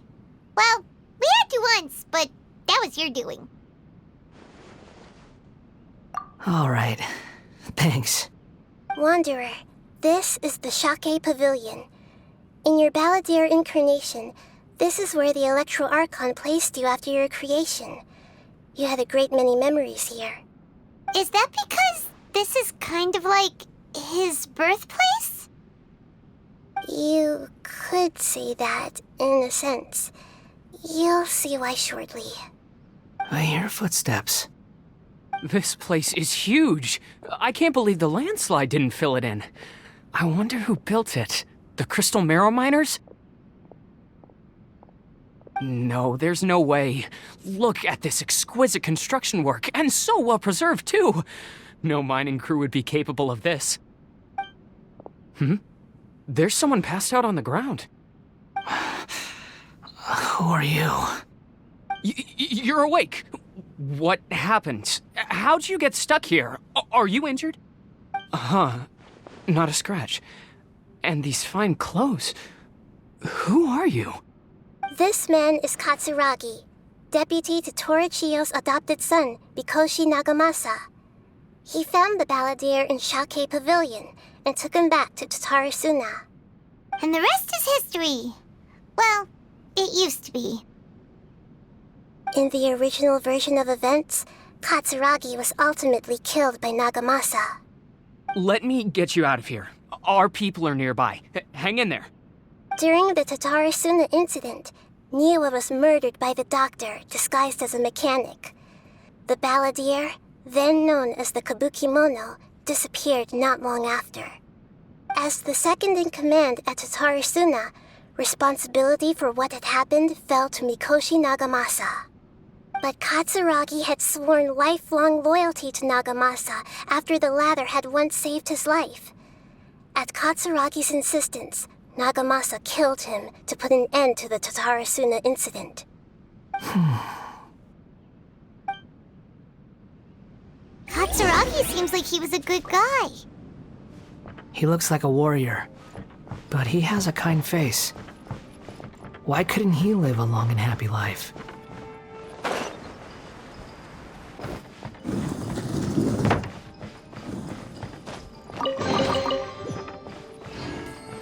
Nagamasa, I found this young guy in a cave sealed off by a landslide. He doesn't remember his name. Well, we need to call you something.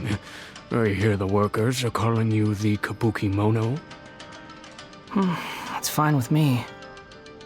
Katsuragi, report to Niwa. Tell him we have someone new joining us.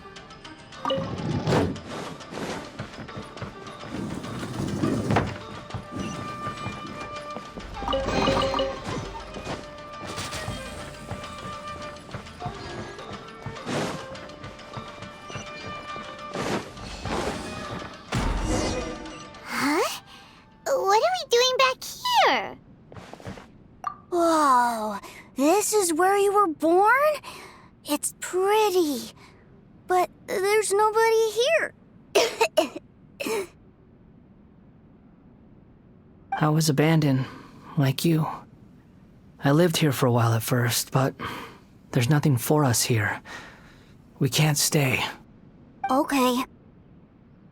I heard my mom and dad used to make swords, but the factory manager died, and then my dad got sick.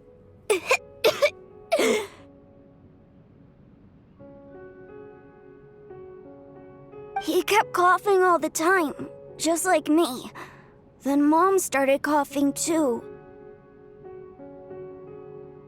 But you can't. You promised me. Yup, we're family now. We're gonna be together forever and ever. This child didn't have a name. Or rather, the balladeer didn't know what to call him. His father died before he could name him. After his mother died, the child stayed in their straw hut alone. Some of the neighbors helped to raise him. After leaving Tatarasuna, the balladeer ran into this child who didn't have a name, just like him. They made a promise to live together. What happened to the child then? He died from his illness while he was still very young. The balladeer came home one day and found that he had stopped breathing. Hey! What's wrong? Say something! You promised me we could be family! You're no different from Niwa and all the others. You betrayed me too.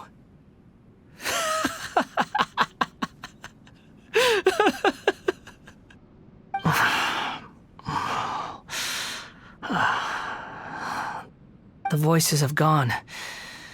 It looks like the memory ends here. Let's keep going.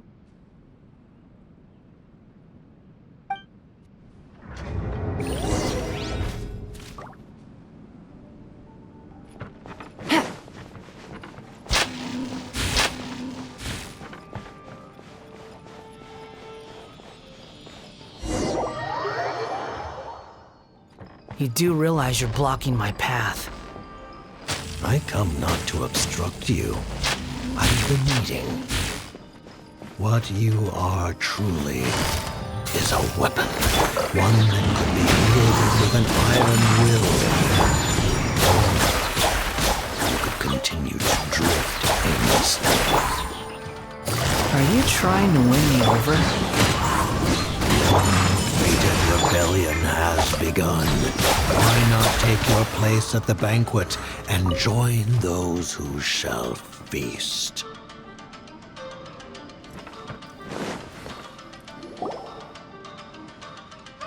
This place is dark. Paimon knows this place. It's the Delusion Factory in Inazuma. In the original version of events, the Traveler once encountered the Balladeer here. Such a creepy atmosphere. And so familiar.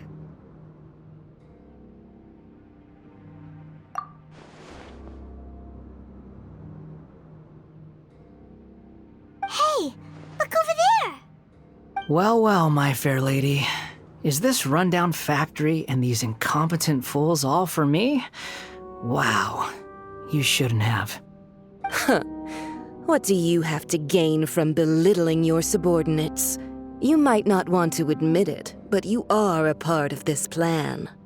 Perhaps you find fighting in the Abyss to be a more meaningful use of your time? Oh, but of course, even this pales in comparison to being experimented on by the Doctor.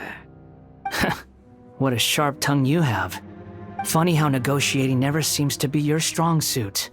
For the task ahead, I suggest you keep your true feelings to yourself. Save your breath. I know what I have to do. I'm sure you think so, but I still think you need to hear it. Don't start thinking you're invincible, and don't let your emotions get in the way. Surely you're not worried about me. I just can't have you getting in my way. You and Child never fail to find ways to complicate things. I'm merely lighting a little fire in this chaotic nation. But you, being tossed out like trash, must make you want to destroy it completely. Do you remember the last time you were here? That was a lot of swordsmiths you killed. I'm sure the descendants of the Raiden Gokaden are still suffering the consequences now. Look at you. Oh, don't get so sentimental. Now, give that poor little tongue of yours a rest and stop pretending like you're above everyone else. Bye then. See you at the victory feast. Poor little tongue? She's playing with fire talking to me like that. Who does she think she is? Forget it. Someone might find me here any minute now. I should prepare to give them a warm welcome.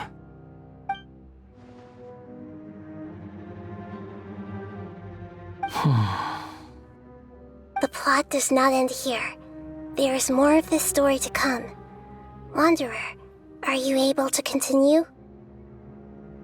Yes. Please don't worry about me. Why are you staring at me in silence? Can't you think of a nicer way to express yourself? I'm under no obligation to be nice to you. Besides, I thought nothing mattered to you except results in your own interests. Isn't that right, witch? Muddle-headed puppet. You're only number 6 because you can take more abuse than other humans. Do you really count that as an asset? You're about as much fun to be around as a raging inferno. But before we murder each other, it'd be best if we finish our duties.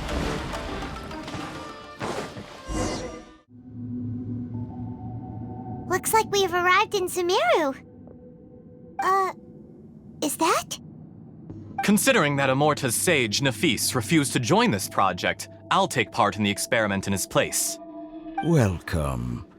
I look forward to a fruitful collaboration. When do we start? You seem impatient. You should know that becoming a god is far from a trivial affair. The biological transformation is a lengthy process. As such, I too would recommend that we commence as soon as possible. In the event that a successful connection is established, his body will become permanently bound to the machine, and he will be unable to move independently of it. Nothing worse than what I've been through before then, Doctor. You were the most resilient test subject I ever came across. Thanks to you, I was able to garner a great deal of information. Alas, after that, you were under orders to remain in the Abyss. We barely saw each other, and it became difficult to further refine the knowledge I had gained. That was gracefully worded. Ever wonder what they think if they knew that nothing matters to you, apart from your crazy experiments? I suggest you speak to me in a more respectful tone, Scaramouche. The mere fact of your utility does not make you indestructible. The doctor again? That was uncomfortable to watch. That person gives off a very sinister energy. It's normal for him to give you the creeps. He scares the bejeebers out of Paimon. Let's move on.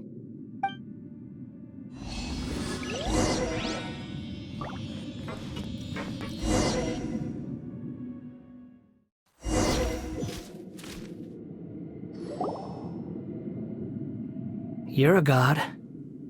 Do you think I'm evil? If you accept that he is you, just as you are you, then yes, you are evil. In your eyes, are there any differences between humans and puppets? Do you think there are any differences between your present self and your previous and future incarnations? If not, then what are the differences between humans and puppets? Whoever has tasted the joys and sorrows of life in the human realm is human. Whoever has loved and lost, cried with grief, howled with rage at the tragedy of death that eclipses the miracle of life, they are human too. I've seen enough of my past. If possible, I'd like to reclaim the sins that are mine to bear. No matter the consequences, I won't run from blame or punishment. Whatever I am due, let it come to pass. Can you return my memories to me? Huh? But won't that mean you'll lose your current identity? I've always believed that human lives follow a set of rules, with each person being a collection of past experiences. As a puppet living in a human world, my life is subject to the same rules. Regaining your memories means reverting completely to your previous incarnation. All the emotions that you discarded will return to you. Are you sure you want to do this? I've lived with a void in my chest my whole life. My creator didn't need me. And ever since I awoke, I've just drifted from one place to the next. But then I met you. And I finally realized that reclaiming my missing sins might be my one opportunity to become my true self.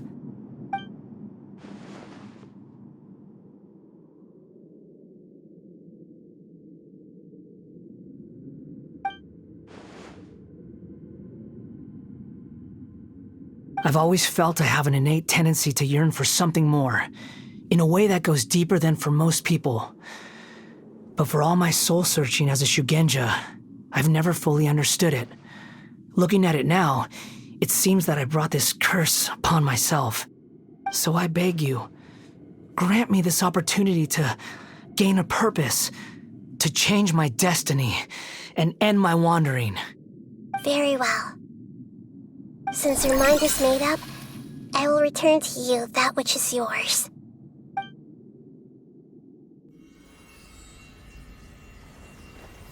You have made your decision. Now, take this.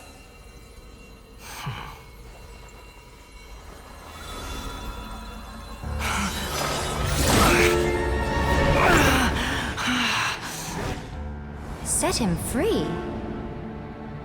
A puppet? What's he doing here? You're a human as far as I'm concerned. Everyone's here. Wonderful. What a fine blade. Nagamasa will be thrilled. This is my...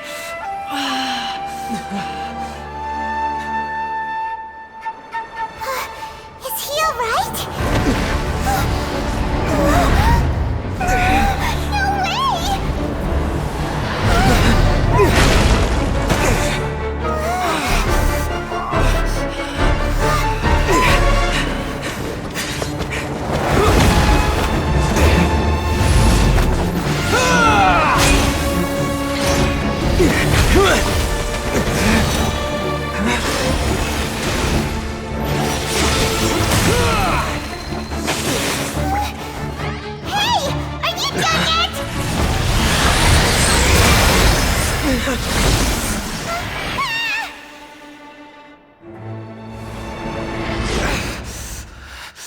All worthless dross will be purged.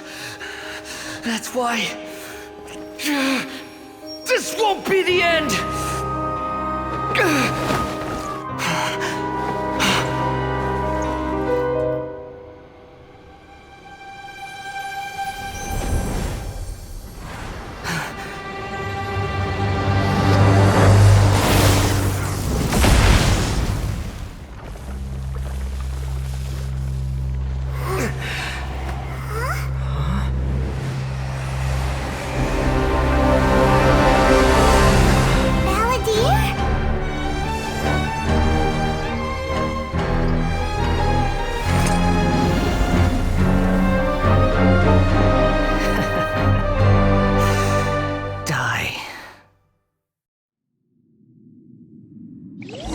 This is trying my patience.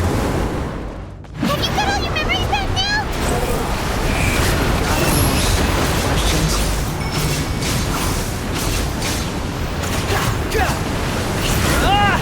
Insignificant past!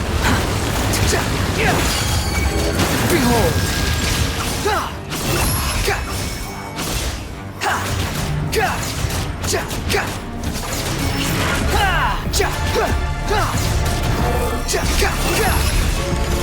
At my command, you shall fall!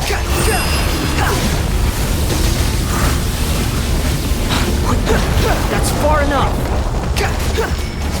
Squall and Fury! Feeble human! You dare to gaze upon me?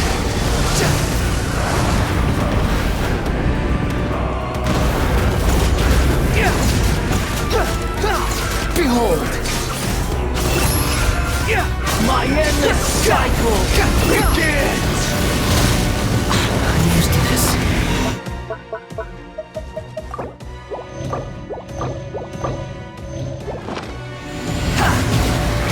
Quit following me! Squall and Fury!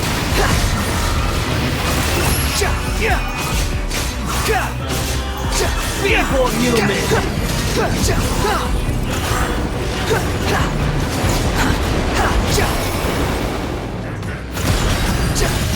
Behold!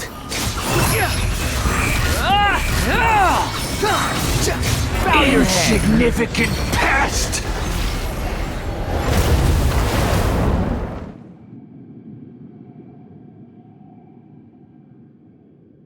Imbecile! Get out of my sight. It disappeared. Did we win? What did you expect? I'd never lose to that. There's the tone of voice again. You're definitely back to your old self. Wait, but it was you inside that thing too. What have you got to be smug about? Just the way I am.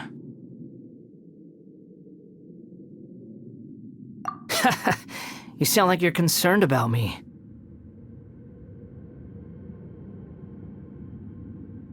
But don't worry. Thanks to you, even if I didn't change a thing, at least I now know the truth. The memory recovery seems to have been a success. This dream has served its purpose. Come on. Let's continue this outside. Welcome back, Traveler, Paimon, Balladeer. It feels like we just went on a really long journey. Paimon's exhausted. You don't like being addressed by that name? It's fine.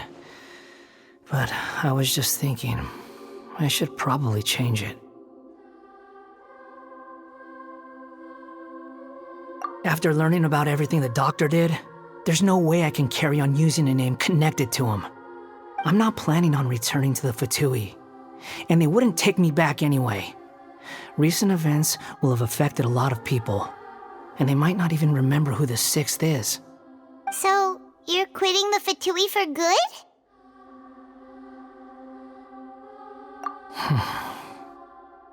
It's like you said, Lesser Lord Kusanali.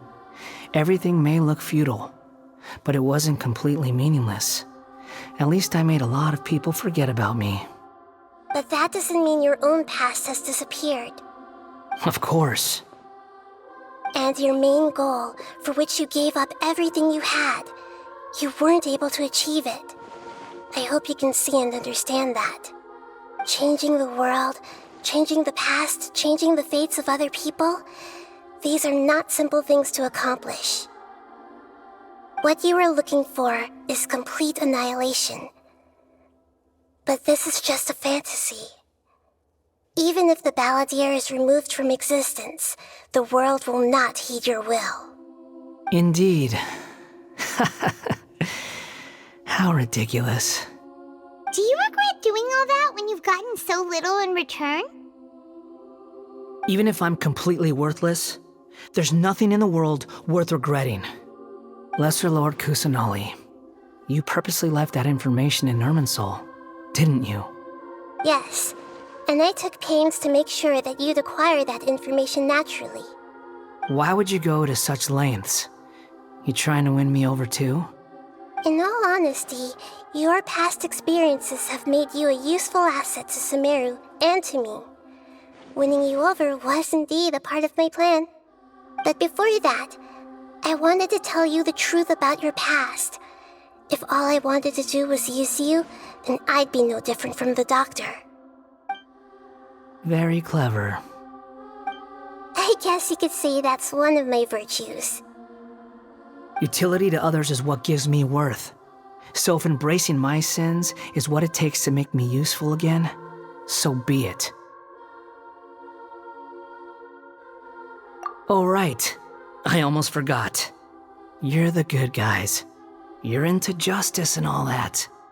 Sorry if I have a slightly different perspective on things, but I don't feel like I've been duped. The wisest leaders are fated to end up with the best helpers. I can live with that. I'm glad you're able to think of it in that way.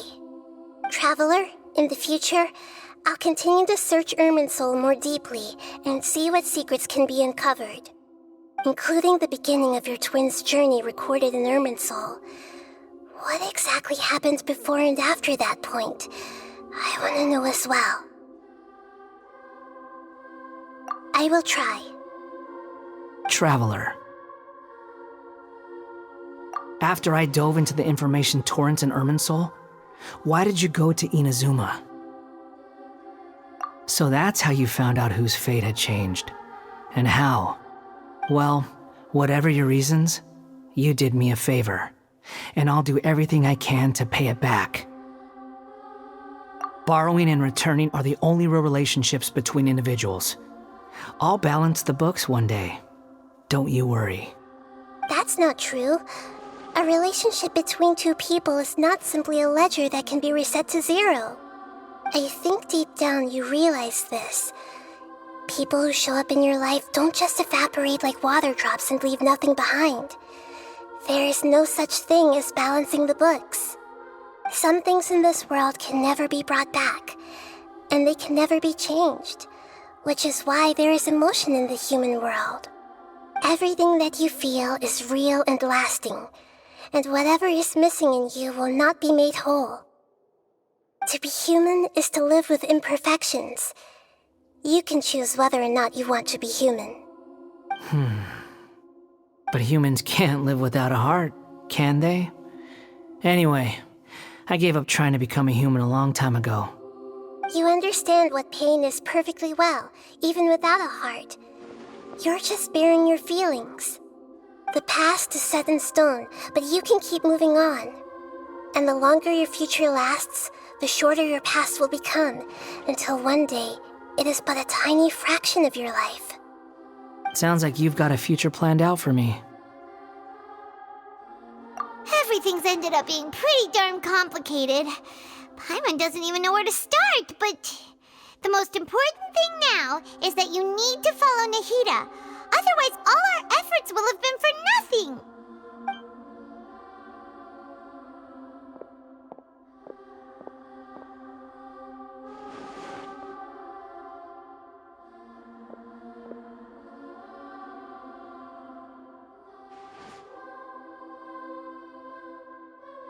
Then I guess I'll be helping you from behind the scenes from now on. I'm glad that you've accepted our proposal. Why don't you choose a new name to celebrate? Ooh! Paimon wants to pick an ugly nickname for you, too! Why? Because Paimon still doesn't like you that much. Then I hope we don't see much of each other in the future. A name is life's first gift. You didn't say it out loud, but I know that's what you're thinking. The Traveler and Paimon have helped you a lot. If you can't decide on a new name, maybe you can ask them for ideas. No! Paimon only does nicknames! If it's a serious name you're after, it's all yours.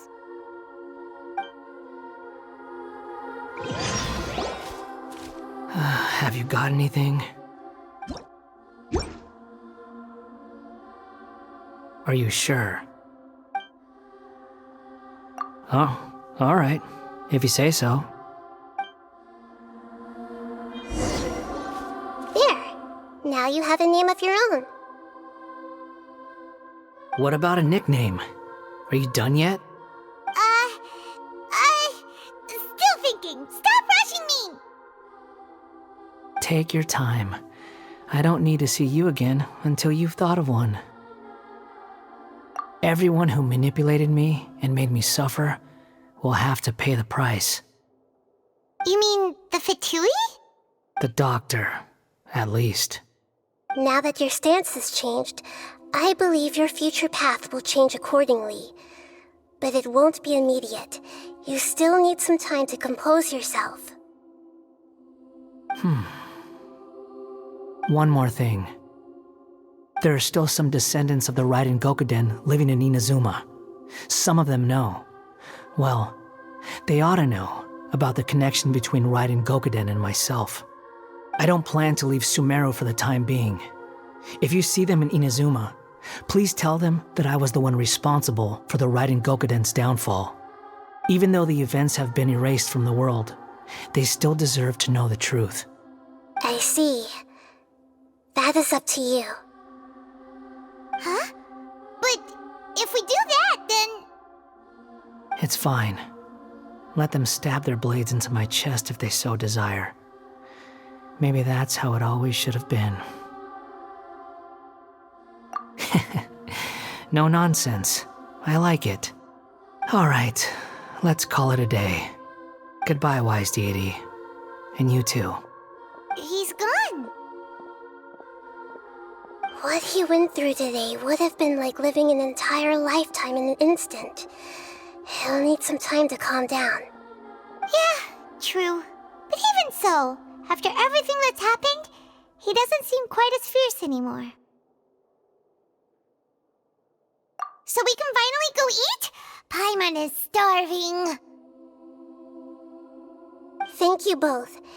I hope you will find somewhere nice to go and relax for a while. I've got it! I can end my novel with some words from Mikoshi Nagamasa. You mean because everyone else in the story is dead? Yeah, I heard that Mikoshi Nagamasa died at a ripe old age. He's the perfect fit to be the narrator of the epilogue.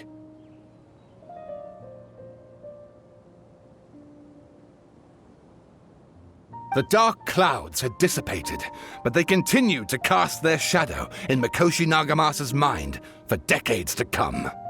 Then, one night, as an old man, he had a dream. On the night when that prized blade, the Daitatara Nagamasa, was forged, the people rejoiced, and there was painting, dancing, and drinking. All these expressions of joy melted down in the furnace fire and turned into red clouds that rallied around the final sunrise that Mikoshi Nagamasa saw in his lifetime.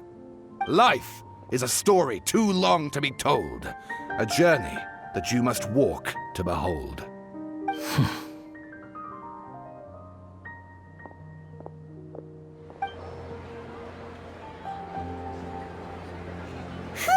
It's about time we had a break. As soon as you stop, all the tiredness and hunger comes rushing back.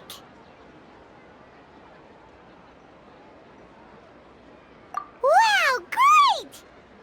Huh? Look at that vase.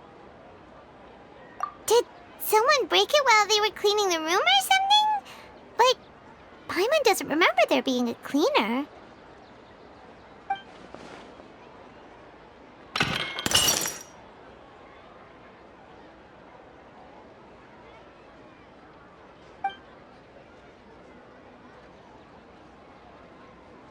You sound lost and confused. I know why you are troubled. Any who knew of this would find their mind overwhelmed. Huh? Is there someone here talking to us? Unfortunately, the fate of Tevat cannot easily be changed. Perhaps a god may have a slim chance. But for anyone else, who can say? When a small animal runs into a tree trunk, though the tree may sway, it is not displaced. The same is true of fate, like a vase that falls to the ground. Whether it is broken by a cat or by a bird, the result is still a broken vase, is it not? Who are you? How do you know about all this? History does not change easily, but human hearts can. Believe your own eyes. Only that which you see is true. What is unseen is but an illusion.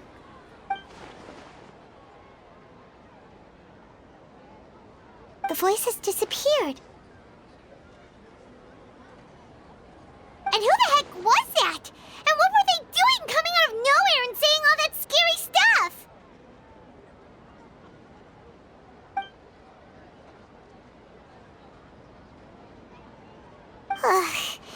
Anyway, that face is still lying there broken on the ground. Should Paimon go get someone to clean it up? It feels wrong just leaving it there. Just a moment. Paimon will be right back.